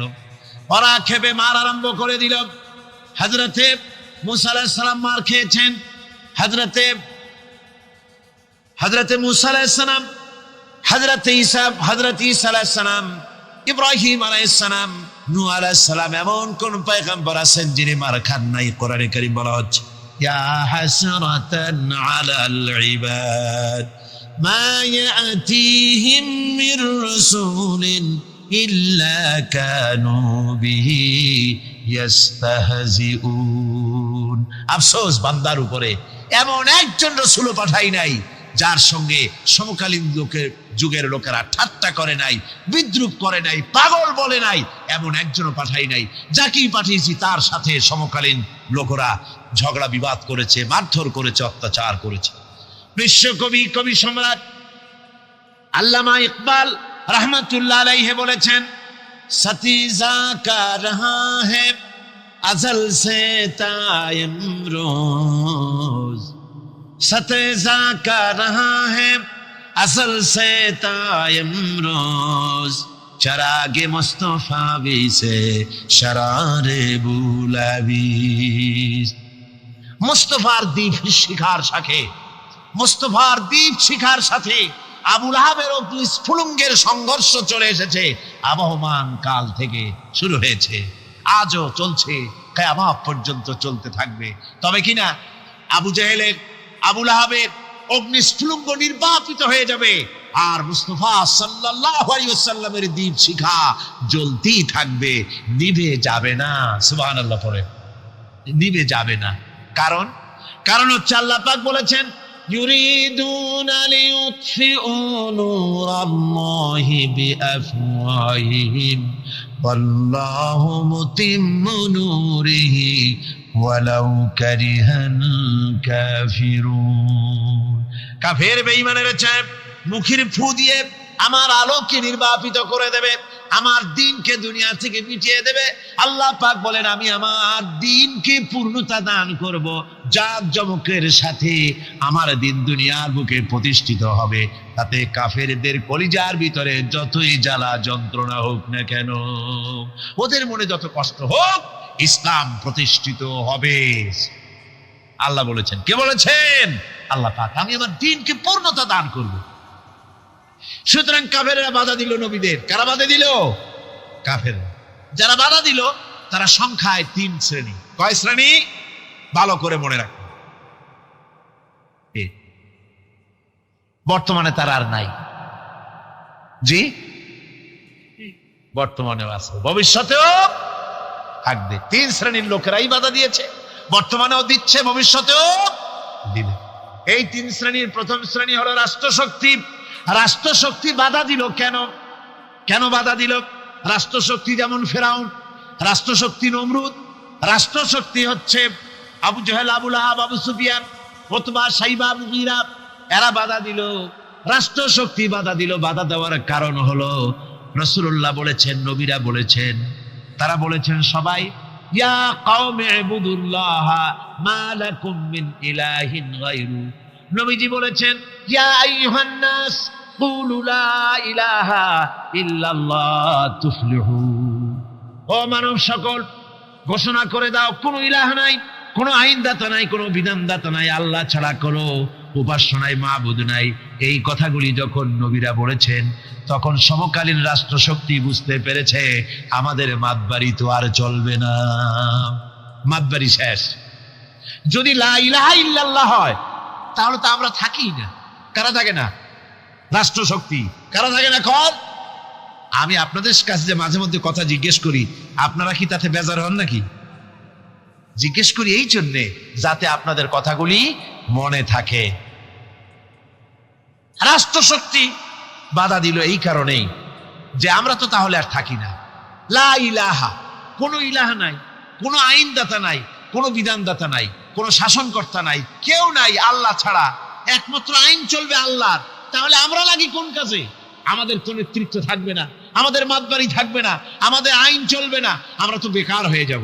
সুতরাং এইটাকে বন্ধ করতে হবে, এটাকে বন্ধ করতে হবে, এটা বন্ধ করতে হবে। ইসলামের জন্য কাজ হবে, ইসলামের জন্য কোনো প্রোগ্রাম হাতে নেওয়া হয়েছে, অথবা ইসলামের জন্য নির্বাচন হচ্ছে, এই ধরনের যত রকমের প্রক্রিয়া আছে, এই প্রক্রিয়াগুলি করতে গেলে পরে তখন তাদের থেকে টাকা বের হতে চায় না, বাতিলকে সাহায্য করে চূড়ান্ত হবে, আর ইসলামকে দিতে চায় না। তার কারণ ইসলাম যদি ক্ষমতায় যায় তাহলে অবৈধ পন্থায় যেসব টাকা রোজগার করা হয়েছে এই পথগুলি বন্ধ হয়ে যাবে। তাই তাদের ভয় ইসলামের প্রতি, যেগুলি পথ যদি বন্ধ হয়ে যায় তাহলে তো আমাদের ফুর্তি আর চলবে না, মৌত চলবে না, জিনা ব্যভিচার চলবে না, শয়তানি বদমাশি চলবে না। সেই জন্য তাদের টাকা দিয়ে তারা ইসলামকে দুহাতে ঠেকাবার জন্য তারা প্রচেষ্টা চালায়। কথা বুঝতে পেরেছেন? এরপরে 3 নম্বরে যারা বাধা দেয় তারা হলো ধর্মের নামের এক শ্রেণীর ব্যবসায়ীর দল। ধর্মের নামের এক শ্রেণীর ব্যবসায়ী দল। এরা হচ্ছে আল্লাহ রাব্বুল আলামিন কোরআনে কারীমের মধ্যে বলেছেন, ইয়া আইয়ুহাল্লাযীনা আমানু ইন্না কাসীরাম মিনাল আহবারি ওয়ার রুহবানি লায়াকুলুনা আমওয়ালান নাসি বিল বাতিল ওয়া ইয়াসুদ্দুনা আন সাবিলিল্লাহ। আল্লাহ রাব্বুল আলামিন বলেন, বিশ্বাসীরা শোনো, আরেক দল লোক হচ্ছে যারা আহলে কিতাবের এক শ্রেণীর পীর দরবেশ আলেম জাতীয় এক শ্রেণীর লোক, যারা নাকি আহবার এবং রহবান, কোরআনের পরিভাষায় বলা হয়েছে এদের কাজ হলো মানুষের মালকে, সম্পদকে বাতিল পন্থায় ভক্ষণ করা। নিজেদেরকে জনগণের সামনে এভাবে পেশ করে যে তারাই যেন বেহেশতের এজেন্ট, তাদেরকে খুশি করতে পারলেই আল্লাহ খুশি হয়ে যাবে। এই জাতীয় একটা ভাব দ্বারা তারা মানুষের সামনে নিজেকে পেশ করে থাকে, আর ধর্মের বিভিন্ন অনুভূতি দিয়ে মানুষের কাছ থেকে টাকা পয়সা শোষণ করে নেওয়ার পথ চালু করে দেয়, সহজে বেহেশতে যাওয়ার পথ চালু করে দেয়। এ ধরনের অনেক বেদাত পূর্ণ কাজ তারা করে, আর বেদাত আর শিরকের মাধ্যমে ধর্মীয় অনুভূতি দিয়ে মানুষের কাছ থেকে টাকা পয়সা লুট করে নেওয়ার জন্য চেষ্টা করে। এই যে আপনি দেখেন বর্তমানে এই যে রজব মাস, এটা শাবান শুরু হয়েছে বোধহয়, রজব মাস চলে গেল, রজব মাস আসলে পরে খাজা বাবার মহব্বতের লোকের আর অভাব থাকে না। এমনি নামাজ পড়ে না, কিন্তু রজব মাস আসলে পরে তখন ড্যাগ নিয়ে ড্যাগের উপরে লাল কাপড় চড়াই দিয়া, শালু কাপড় চড়াই দিয়া, তারপরে টাকা পয়সা রোজগার করার জন্য দারুণ ভাবে চেষ্টা করে। খাজার এত মহব্বত, নামাজ পড়ে না একক তো, বুঝলেন, নামাজ পড়ে না, খাজার দারুণ মহব্বত করে। আসলে তো খাজার মহব্বত না, আসল ব্যাপারটা হচ্ছে ইয়া খাজা কুস্তু আজা পেট তো ভর যা, নিজের পেট ভরার জন্য, নিজের টাকা পয়সা লুটতরাজ করার জন্য এইভাবে করে তারা খাজার মহব্বত হিসেবে নিজেকে পেশ করে। এইভাবে কেউ মাজার দিয়া, কেউ ওরস দিয়ে, কেউ এই ধরনের নানান রকমের বিদআতপূর্ণ কাজ করে করে জনগণের কাছ থেকে টাকা পয়সা বাতিল পন্থায় ভক্ষণ করে। আল্লাহ পাক বলছেন শুধু বাতিল পন্থায় জনগণের মালকে ভক্ষণ করে যদি বসে থাকতো তাও একটা হতো, তাও না। ওয়াসুদ্দুনা আন সাবিলিল্লাহ, বাতিল পন্থায় জনগণের মাল ভক্ষণ করে, এটা হলো এক। দুই নম্বরে সব সময় তারা ইসলামী আন্দোলনকে বাধা দেয়। ইসলামের পথে, আল্লাহর পথে সব সময় ফতোয়া দিয়ে, ফতোয়াবাজি করে তারা ইসলামের আন্দোলনের পথে লোকেরা যেন যাইতে না পারে, ইসলামী আন্দোলনে শরীক হতে না পারে, সেজন্য আপ্রাণ প্রচেষ্টা করতে থাকে এই শ্রেণীর লোকেরা। এই তিন শ্রেণীর লোক ইসলামকে চিরকাল বাধা দিয়ে এসেছে। তাই আমি আজকে আপনাদের সামনে এই কথাই বলতে চাই যে আল্লাহ রাব্বুল আলামিন কোরআনে কারীমের এই সূরাটির এই আয়াতগুলির মধ্যে পরিষ্কার করে আমাদের সামনে বলে দিলেন যে মুনাফিকি বর্জন করতে হবে। এক নম্বরে কি? মুনাফিকি বর্জন করতে হবে। মুনাফিকি মারাত্মক রোগ, সেই রোগগুলি সম্পর্কে আমি আপনাদের সামনে আলোচনা করেছি। দুই নম্বরে বলা হয়েছে আল্লাহ ঘৃণিত, সর্বাধিক ঘৃণিত ব্যক্তি আল্লাহর কাছে মুনাফিকরা। সর্বাধিক ঘৃণিত কারা? মুনাফিকরা। আর সবচাইতে আল্লাহ ভালোবাসেন কাদেরকে?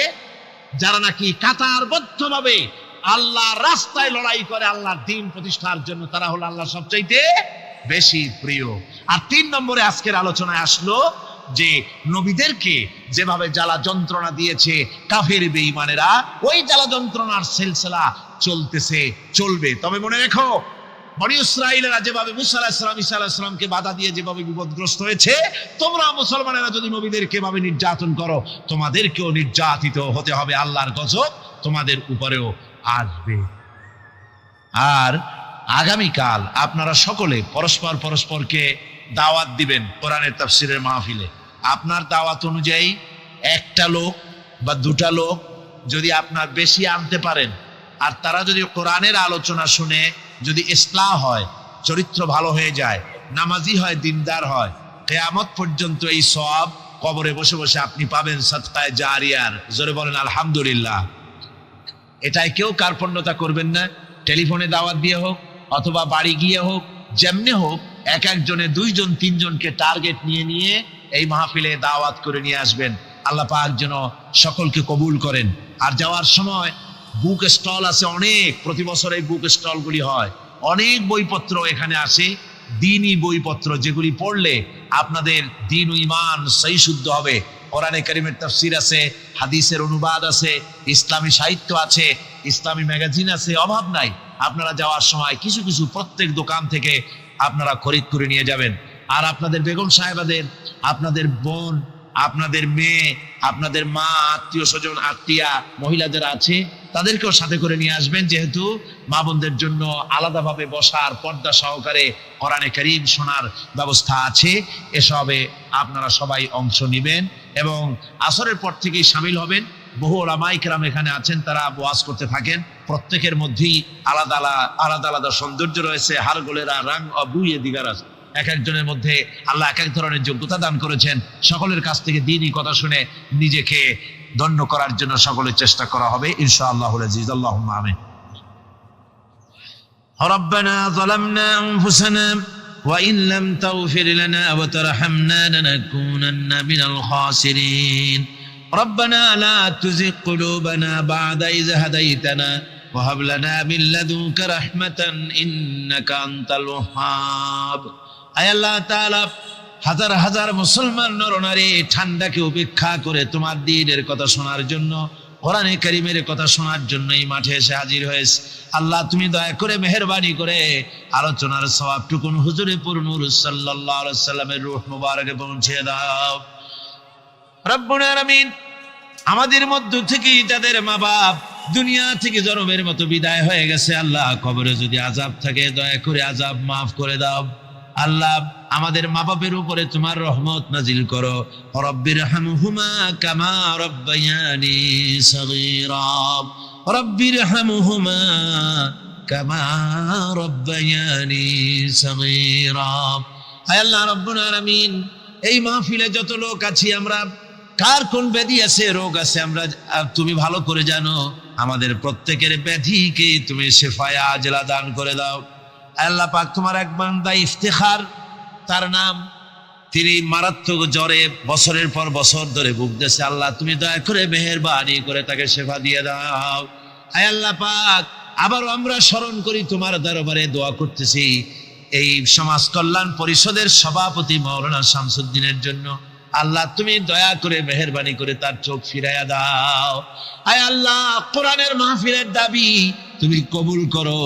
এই হাজার হাজার মানুষের আকুতি কাকুতি কবুল করো। আল্লাহ মাওলানা শামসুদ্দিনকে পূর্ণ দৃষ্টিশক্তি সম্পন্ন করে আমাদের মাঝে তুমি ফিরাইয়া দাও। রব্বুল আলামিন, এই কোরআনের মাহফিলের জন্য যারা সাহায্য করেছে আর যারা করবে, আল্লাহ সকলকে তুমি তোমার দরবারে তাদেরকে তুমি মর্যাদা দান করে দিও। আল্লাহ, এই মাহফিলের বাকি 4 দিন তোমার কুদরতি নিজাম দিয়ে তুমি পরিচালিত করো। আল্লাহ, এই মাহফিলের সব হেফাজতের এবং পরিচালনার দায়িত্ব তোমার কুদরতি হাতে তুমি তুলে নিও। আল্লাহ, আল্লাহুম্মা হাব্বিব ইলাইনাল ঈমান وزينه في قلوبنا وكره إلينا الكفر والفسوق والعصيان واجعلنا من الراشدين. ربنا تقبل منا إنك أنت السميع العليم وتب علينا إنك أنت التواب الرحيم.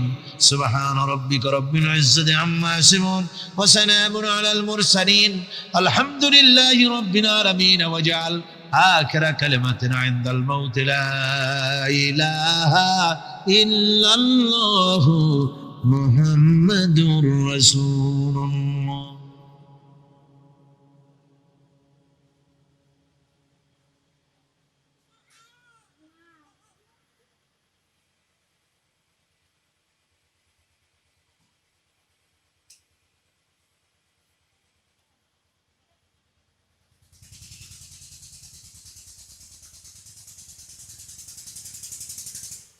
একদা সুখদায়ক প্রমোদা বদন দর্শন করিব ঝরিল নয়ন।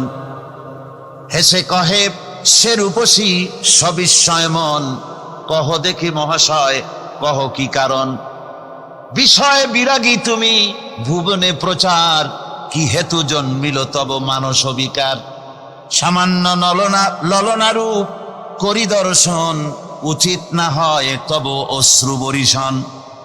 বুজুর্গ ব্যক্তি ওই মহিলার দিকে তাকিয়ে তাকিয়ে কাঁদতেছেন। সুন্দরী মহিলা বলেন, আল্লাহর বুজুর্গ বান্দা, আপনি এলাকার ভিতরে বুজুর্গ এবং পীর হিসাবে, বুজুর্গ ব্যক্তি হিসাবে আপনি বিখ্যাত।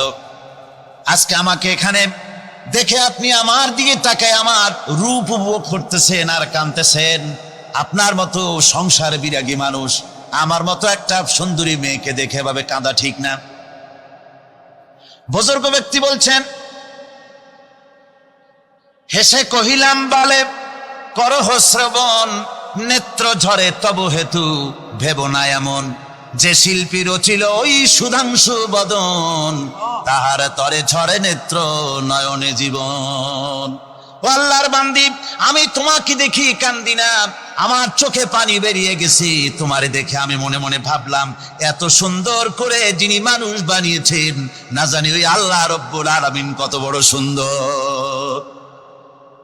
আমার ভাইরা, সুতরাং চোখ থাকতে ওরা আল্লাহ রাব্বুল আলামিনের কুদরত ওরা দেখে নাই, কান থাকতে কোরআনের আওয়াজ ওদের কানের মধ্যে ঢোকে নাই, বিবেক থাকতে আল্লাহর দ্বীনকে বুঝতে পারে নাই, চিন্তা করতে পারে নাই। আল্লাহ রাব্বুল আলামিন বলেন, উলাইকা কাল্লানাম, এরা হলো চতুষ্পদ জানোয়ার, বালহুম আদল। শুধু জানোয়ার না, জানোয়ারের চাইতেও নিকৃষ্ট এমনই জানোয়ার। আল্লাহ বলেন শুধু জানোয়ার না, জানোয়ারের মতো শুধু খায় জনমের মতো। ওয়াল্লাযীনা কাফারু ইয়াতামাত্তাউনা ওয়া ইয়াকুলুনা কামা তাকুলুল আনআম। এই কাফেরগুলির কাম শুধু ফুর্তি করা, গান বাজনা নাটক গল্প এই সব কাজ তাদের। নামাজ নাই, রোজা নাই, আল্লাহর চিন্তা নাই, তাহাজ্জুদ নাই, পরহেজগারি নাই, শুধু গান আর নাচ। দেখেন না ফুর্তি। এই যে 1 জানুয়ারি রাত 12টার সময় আমার ঘুম ভেঙে গেল, এই যেখানে আমি ছিলাম, বিকট আওয়াজ। আমি মনে করলাম পাশের বাড়ি বুঝি ডাকাত পড়ছে। পরে বাড়িওয়ালা আমাকে বললেন যে ডাকাত না, বোধহয় এই নিউ ইয়ার সেলিব্রেট হচ্ছে, নতুন বৎসর উদযাপন হচ্ছে বোমা দিয়ে, শহরবাসীর আরামের ঘুম হারাম করে এগুলি করা হচ্ছে। এ তো গেল 1 জানুয়ারি। আর যখন আমাদের নিজেরটা যখন আসে, অর্থাৎ 1 বৈশাখ, তখন দেখছেন অবস্থা 1 বৈশাখে। এবছর আমাদের দেশে 1 বৈশাখে ঢাকায় যে দৃশ্য আমি টিভির মধ্যে দেখলাম, তাতে আমার মনে হয়নি যে 12 কোটি মুসলমানের দেশে রাজধানীতে এই দৃশ্য হচ্ছে। আমার মনে হচ্ছিল এটা বুঝি কলকাতা অথবা অন্য কোনো শহর হবে। আমি দেখলাম সমস্ত যুবক যুবতী, নারী পুরুষ, বিভিন্ন বয়সের লোক সব একসঙ্গে রাস্তায় নেমেছে, নাচতেছে। তার মধ্যে বুদ্ধিজীবী আছে, শিক্ষিত লোক আছে, সমানে নাচতেছে। আর তাদের মুখোশ পরা, বানরের মুখোশ, কুকুরের মুখোশ, শূকরের মুখোশ, ঘোড়ার মুখোশ, পাতিশিয়ালের মুখোশ, এই মুখোশ পরে এভাবে নাচতেছে। আমি চিন্তা করলাম নববর্ষের সাথে কুত্তার মুখোশের সম্পর্ক কি? নববর্ষের সাথে পাতি শ্রীগালের মুখোশের সম্পর্ক কি? তাহলে ওরা কি বলতে চায় যে আগামী বছরটা আমরা কুত্তার ভূমিকায় অ্যাক্টিং করব, অথবা শ্রীগালের মতো ধূর্তামি করব জাতির সাথে?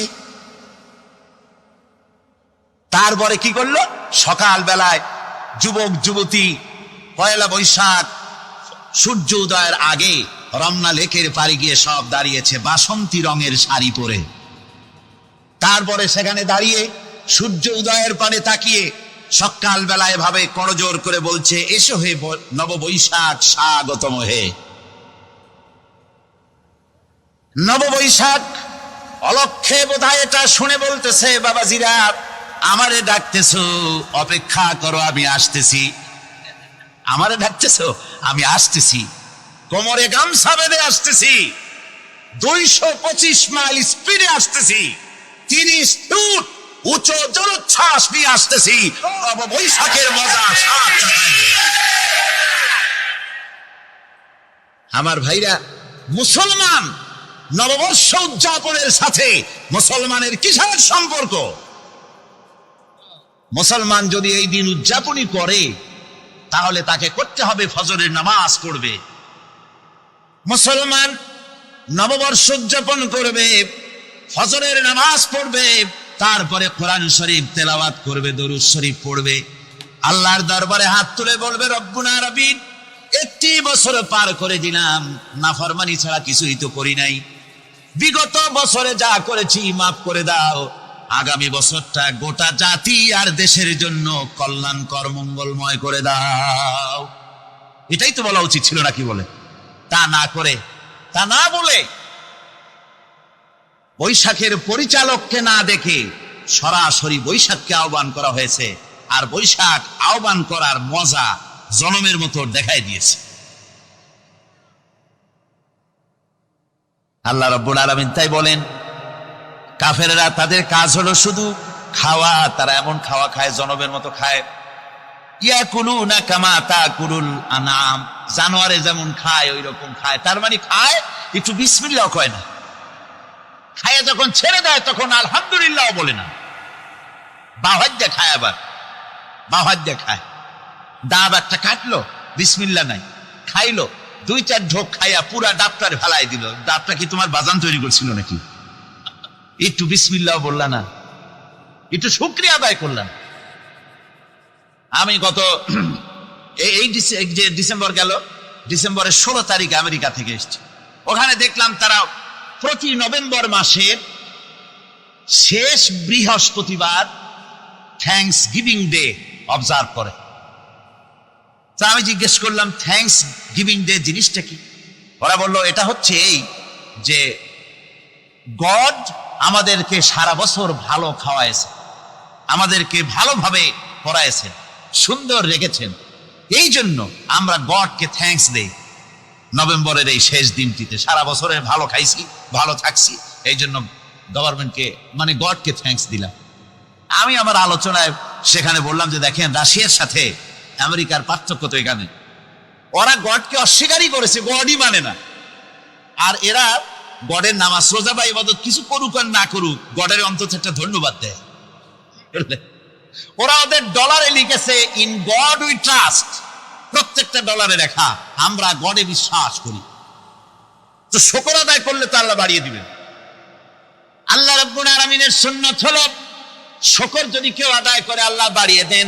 লা ইন শাকারতুম লা আযীদান্নাকুম ওয়া লা ইন কাফারতুম ইন্না আযাবি লাশাদীদ। আমার নিয়ামতের শুকর যদি আদায় করো আমি বাড়ায় দেব, আর যদি নিয়ামতের শুকর আদায় না করো তাহলে মস্ত বড় শাস্তি তোমাদের জন্য রেখেছি। আল্লাহ রাব্বুল আলামিন বলেন অবিশ্বাসীদের কৃতকর্ম, তাদের কাজগুলি, তাদের কর্মফল সব নিষ্ফল হয়ে যাবে। ওয়াল্লাযীনা কাফারু আমালুহুম কাসারাবিন বিকিআতিন ইয়াহসাবুহুল যামআনু মা। আল্লাহ পাক বলেন কাফের যারা, অবিশ্বাসী যারা, যারা আমাকে অস্বীকার করেছে, অবিশ্বাস করেছে, তাদের আমলগুলি হলো মরুভূমির মধ্যে মরীচিকার মতো।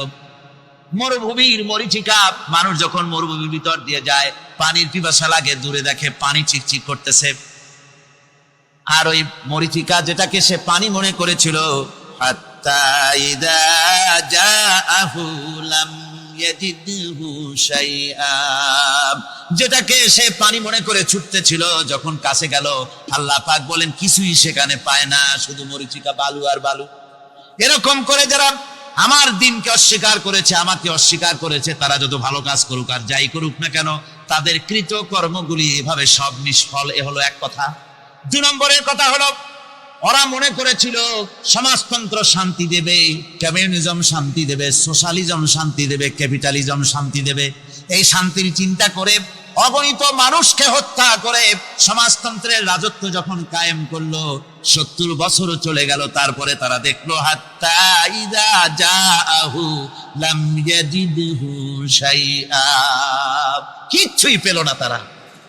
আল্লাহর দ্বীনকে, আল্লাহর কোরআন, পূর্ণাঙ্গ জীবন বিধান, অর্থনীতি আছে, সমাজনীতি আছে, রাজনীতি আছে, কথা যারা বিশ্বাস করে না, কোরআনকে শুধুমাত্র নামাজ, রোজা, হজ, যাকাত আর বেহেশত দোজখ যারা মনে করে, জীবন ব্যবস্থা মনে করে না, এই অবস্থায় যদি মারা যায়, আল্লাহ রাব্বুল আলামিন বলেন ইন্নাল্লাযীনা কাফারু ওয়া মাতু ওয়া হুম কুফফারুন উলাইকা আলাইহিম লানাতুল্লাহি ওয়াল মালাইকাতি ওয়ান নাসি আজমাইন। আল্লাহ রাব্বুল আলামিন বলেন আমাকে অস্বীকার করার অবস্থায়, আমার দ্বীনকে, বিধানকে অস্বীকার করার অবস্থায় যদি মউত হয়ে যায়, তাহলে আল্লাহ, ফেরেশতা এবং তামাম পৃথিবীবাসীর অভিসম্পদ তার উপরে হতে থাকে, লানত হতে থাকে। খালিদিনা ফিহা লা ইউখাফফাফু আনহুমুল আযাবু ওয়া লা হুম ইউনজারুন। এই অভিসম্পদ অবস্থায় তারা সব সময় লিপ্ত থাকবে, না তাদের আযাবকে কমায় দেওয়া হবে আর না তাদের কোন রকম অবকাশ দেওয়া হবে।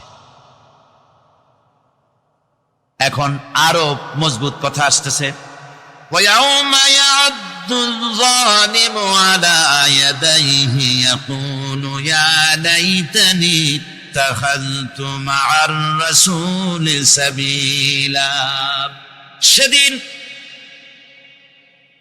সেদিন জালেমেরা নিজেদের হাত কামড়াতে থাকবে। কোন দিন বোঝেন না কথা? কোন দিন? কিয়ামতের দিন। কিয়ামতের দিন জালেমেরা নিজেদের হাত কামড়াতে থাকবে আর বলবে ইয়া লাইতানি ইত্তাখাযতু মা'আর রাসূলি সাবিলা। আমার আল্লাহর দ্বীন কি যারা বুঝতে পারেন না, বরং বিরোধিতা করেন যারা, তাদেরকে বিশেষভাবে বলি, সকলকে বলছি, তাদেরকে বিশেষভাবে বলতেছি। আল্লাহ পাক বলেন কিয়ামতের দিন যারা এই অবস্থায়, কিয়ামত হবে, কিয়ামতে যারা উঠবে, তারা নিজেদের হাত কামড়াতে থাকবে। জালেম বলা হয়েছে তাদেরকে যারা আল্লাহর দ্বীনকে মানে নাই, দিনকে অস্বীকার করেছে, ওরাই জালিম। এরা কিয়ামতের দিন নিজের হাত কামড়ে আর বলবে, ইয়া লাইতানি, হায় রে, আমি যদি রাসূলের সঙ্গী হতাম, রাসূলের আইন কানুন যদি মেনে নিতাম, আহা, যদি আমি রাসূলের কথা মানতাম, যদি আমি রাসূলের সঙ্গী হতাম, যদি রাসূলের পথ ধরতাম। ইয়া ওয়াইলাতা লাইতানি লাম আত্তাখিয ফুলানান খলিলা, হায় দুর্ভাগ্য, হায় আমার ভাগ্য, যদি আমি অমুককে বন্ধু বলে গ্রহণ না করতাম। আমার যুবক ছেলেরা, স্কুল কলেজগামী ইউনিভার্সিটিগামী ছাত্ররা, খুব ভালো করে শোনো আল্লাহ পাক কি বলছেন। কিয়ামতের দিন বলতে থাকবে, হায় রে, যদি আমি যদি অমুককে বন্ধু বলে গ্রহণ না করতাম, কতই না ভালো হতো।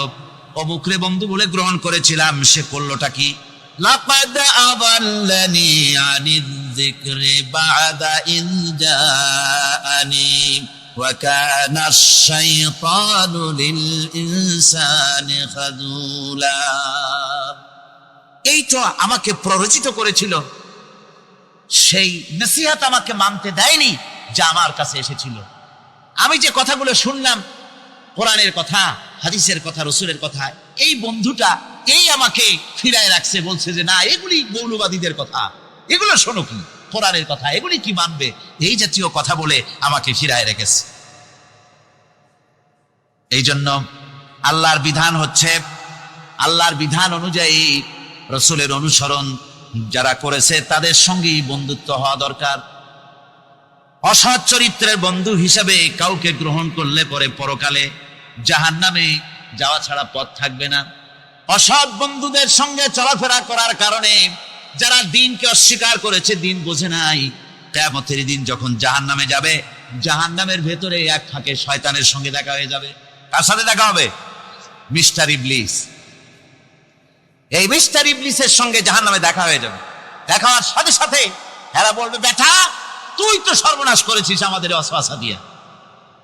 শয়তানের কিন্তু দেখা যায় না, কিন্তু ওখানে দেখে বলবে যে তুমি তো আমার এই সর্বনাশটা করছো। শয়তান জবাবে বলবে, وقال الشيطان لما قضي الأمر إن الله وعدكم وعد الحق। চূড়ান্ত ফয়সালা হয়ে যাওয়ার পর শয়তান বলবে, দেখো, আল্লাহ ওয়াদা করেছিলেন হক, ওয়াদা, তার ওয়াদা ছিল একদম সত্য। ওয়া ওয়া'আদতুকুম ফাখলাফতুকুম, আর আমিও একটা ওয়াদা করেছিলাম, আমি তা আজকে খেলাপ করলাম। অর্থাৎ আল্লাহ যে ওয়াদা করেছিলেন সে ওয়াদা ছিল খাঁটি। আল্লাহ ওয়াদা করেছিলেন কিয়ামত হবে, ঈমানদার সেদিন মুক্তি পাবে, আর কাফের জাহান্নামে যাবে, একথা আল্লাহ বলেছিলেন। তোমরা আল্লাহর কথা মানো নাই, আমি যা বলেছিলাম, আমার কথা ছিল পরকাল বলে কিছু নাই, ইট, ড্রিঙ্ক অ্যান্ড বি মেরি, খাও আর ফুর্তি করো জনমের মতো। এই বেলা ভাই মদ খেয়ে নাও, কাল নিশীথের ভরসা কই, চাঁদনি জাগিবে যুগ যুগ ধরি, আমরা তো আর রবনাশ হই। ঢালো সুরা সখী, মিটাও পিয়াসা, পাইকারি দরে ঢালো, জনমের মতো খাও। এই কথাগুলি আমি বলেছিলাম। আর আমি বলেছিলাম পরকাল নাই, আখিরাত নাই, জীবন বিধান বলতে এগুলি কিচ্ছু না, এগুলি সব ছেড়ে দাও। এই যে বলছিলাম, আমি আজকে ওয়াদা ভঙ্গ করলাম। وَمَا كَانَ لِي عَلَيْكُمْ مِنْ سُلْطَانٍ, আর আমার কাছে তো কোনো দলিল ছিল না, ক্ষমতাও ছিল না। আল্লাহর কাছে ক্ষমতা ছিল। আলেমরা কথা বলেছে দলিল দিয়ে, রাসূল কথা বলেছেন দলিল দিয়ে, আর আমার কাছে তো কোনো দলিল ছিল না। আমি একটু বলছি আমার কাজটা কি ছিল, ইল্লা আন দাউতুকুম ফাস্তাজাবতুম লি, আমি তো শুধু একটা কাজ করেছিলাম, ময়দানে দাঁড়াইয়া, মঞ্চের উপরে দাঁড়িয়ে কতগুলি কবুতর উড়ায় দিয়ে বললাম, ভাইয়ের আমার, বোনের আমার। আর এই ডাকের সাথে পাগলের মতো কোনো কিছু বিবেচনা না করে সব আমার পেছনে দৌড়ালে। কেন দৌড়াইস? আমি তো বাধ্য করিনি, আমি তো মাথায় লাঠি মারিনি। এজন্য কবি বলতেছেন, क्या हंसी आती है मुझे हजरत इंसान पर, क्या हंसी आती है मुझे हजरत इंसान पर, फेले बद्दू खुद करे लानत करे शैतान पर। মানুষের উপরে তার কিছু কার্য দেখে আমার হাসি আসে, খারাপ কাজ করে নিজে আর বদনাম দেয় শয়তান। শয়তান বলবে দেখো আমি তো কোনো দলিল টলিল কিছুই দেই না, শুধু একটা ডাক দিলাম আমার পথে আসো, আমি তোমাদের খাইতে দেব পড়তে দেব, আমার এই পথে আসো এই বলে দাওয়াত দিলাম, ডাক দিলাম, আর কোন রকম বিবেচনা করা ছাড়াই আমার পিছনে দৌড় দিলে ফালা তালুমুনি ওয়ালুমু আনফুসাকুম, আজকে আমারে মালামত করো না, আমারে গালাগালি দিল না, দিয়ে কোনো লাভ হবে না, নিজেকে নিজেরা ধিক্কার মারো, নিজের কপালে খা দাও আর ধিক্কার মারো। কেন আমার কথা মানছিলা, কোরআনের কথা শোনো নাই কেন? একটু জোরে সরে দরুদ শরীফ পড়েন। সালাতুন ইয়া রাসূলুল্লাহ আলাইকুম, সালামুন ইয়া হাবিবাল্লাহ আলাইকুম, তাড়াতাড়ি করেন। সালাতুন ইয়া রাসূলুল্লাহ আলাইকুম, সালামুন ইয়া হাবিবাল্লাহ আলাইকুম, জোরে পড়েন।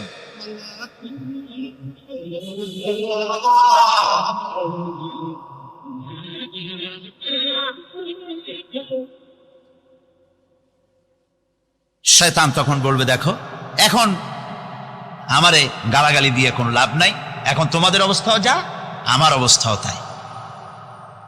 এরপরে জাহান্নামে নেতাদের সাথে অনুসারীদের দেখা হয়ে যাবে। প্রথম দেখা হইলো কার সাথে? জোরে কোন কার সাথে দেখা হইলো? এবার দেখা হবে নেতাদের সাথে। ভালো করে শোনেন, নেতারা যদি থাকেন মাহফিলে নেতারাও শোনেন, আর অনুসারীরা যারা আছেন তারাও শুনেন। আল্লাহ রাব্বুল আলামিন বলেন وقال الضعفاء للذين استكبروا إنا كنا لكم تبعا, জাহান্নামের ভিতরে নেতাদের সঙ্গে দেখা হয়ে যাবে। তখন অনুসারীরা বলবে ও আমার নেতারা তোমার অনুসরণ করেছিলাম, ইন্না কুন্না লাকুম তাবান, আমরা তো তোমার অনুসারী ছিলাম, যা বলছো তাই শুনেছি। তুমি বলেছো অমুকের বাড়ি আগুন লাগাও, আগুন লাগাইছি। তুমি বলেছো পোস্টার লাগাও, সারা রাত পোস্টার লাগাইছি। তুমি বলেছো বোমা মারো, স্কুল কলেজ ইউনিভার্সিটিতে সমানে বোমা মারিয়া মিনি ক্যান্টনমেন্ট বানাই দিছি, বড় যুদ্ধক্ষেত্র বানাই দিছি, যা কইছো তাই শুনছি। আজকে এই যে জাহান্নামে আসলাম, ফাহাল আনতুম মুগনুনা আন্না মিন আযাবিল্লাহি মিন শাই, ও নেতা আজকে কি আল্লাহর আযাব থেকে একটু শাস্তিও কি তুমি কমায় দিতে পারো? তোমার কথা মতোই তো চলছি, তোমার কথা শুনেই তো আজকে জাহান্নামে আসলাম। আমার বন্ধুগণ, নেতা তখন বলবে ক্বালু লাউ হাদানাল্লাহু লাহাদাইনাকুম সাওয়াউন আলাইনা আজাসিনা আম সাবারনা মা লানা মিন মাহিস। নেতা বলবে দেখো, নেতারা বলবে আমি যদি হেদায়েত প্রাপ্ত হতাম আল্লাহর কাছ থেকে, তাহলে তোমাদেরকেও অবশ্যই হেদায়েত করতে পারতাম। আমরা নিজেরাই গোমরাহ ছিলাম, কাজে তোমরাও গোমরাহ হয়েছো। আজকে সবর ইখতিয়ার করো আর আমাদেরকে গালাগালি করো, আর যাই কিছু করো না কেন, আজ তার কোনো উপায় নাই। এই জন্য আমি যারাই রাজনীতি করেন, যারাই ছাত্র আন্দোলন করেন, সকলকেই বলছি এই দুনিয়ার জীবনে বন্ধু এবং নেতা নির্বাচনে যদি ভুল করে বসেন, তাহলে কিয়ামতের দিন চরম মূল্য দিতে হবে। কি দিতে হবে? চরম মূল্য দিতে হবে কিয়ামতের মাঠে।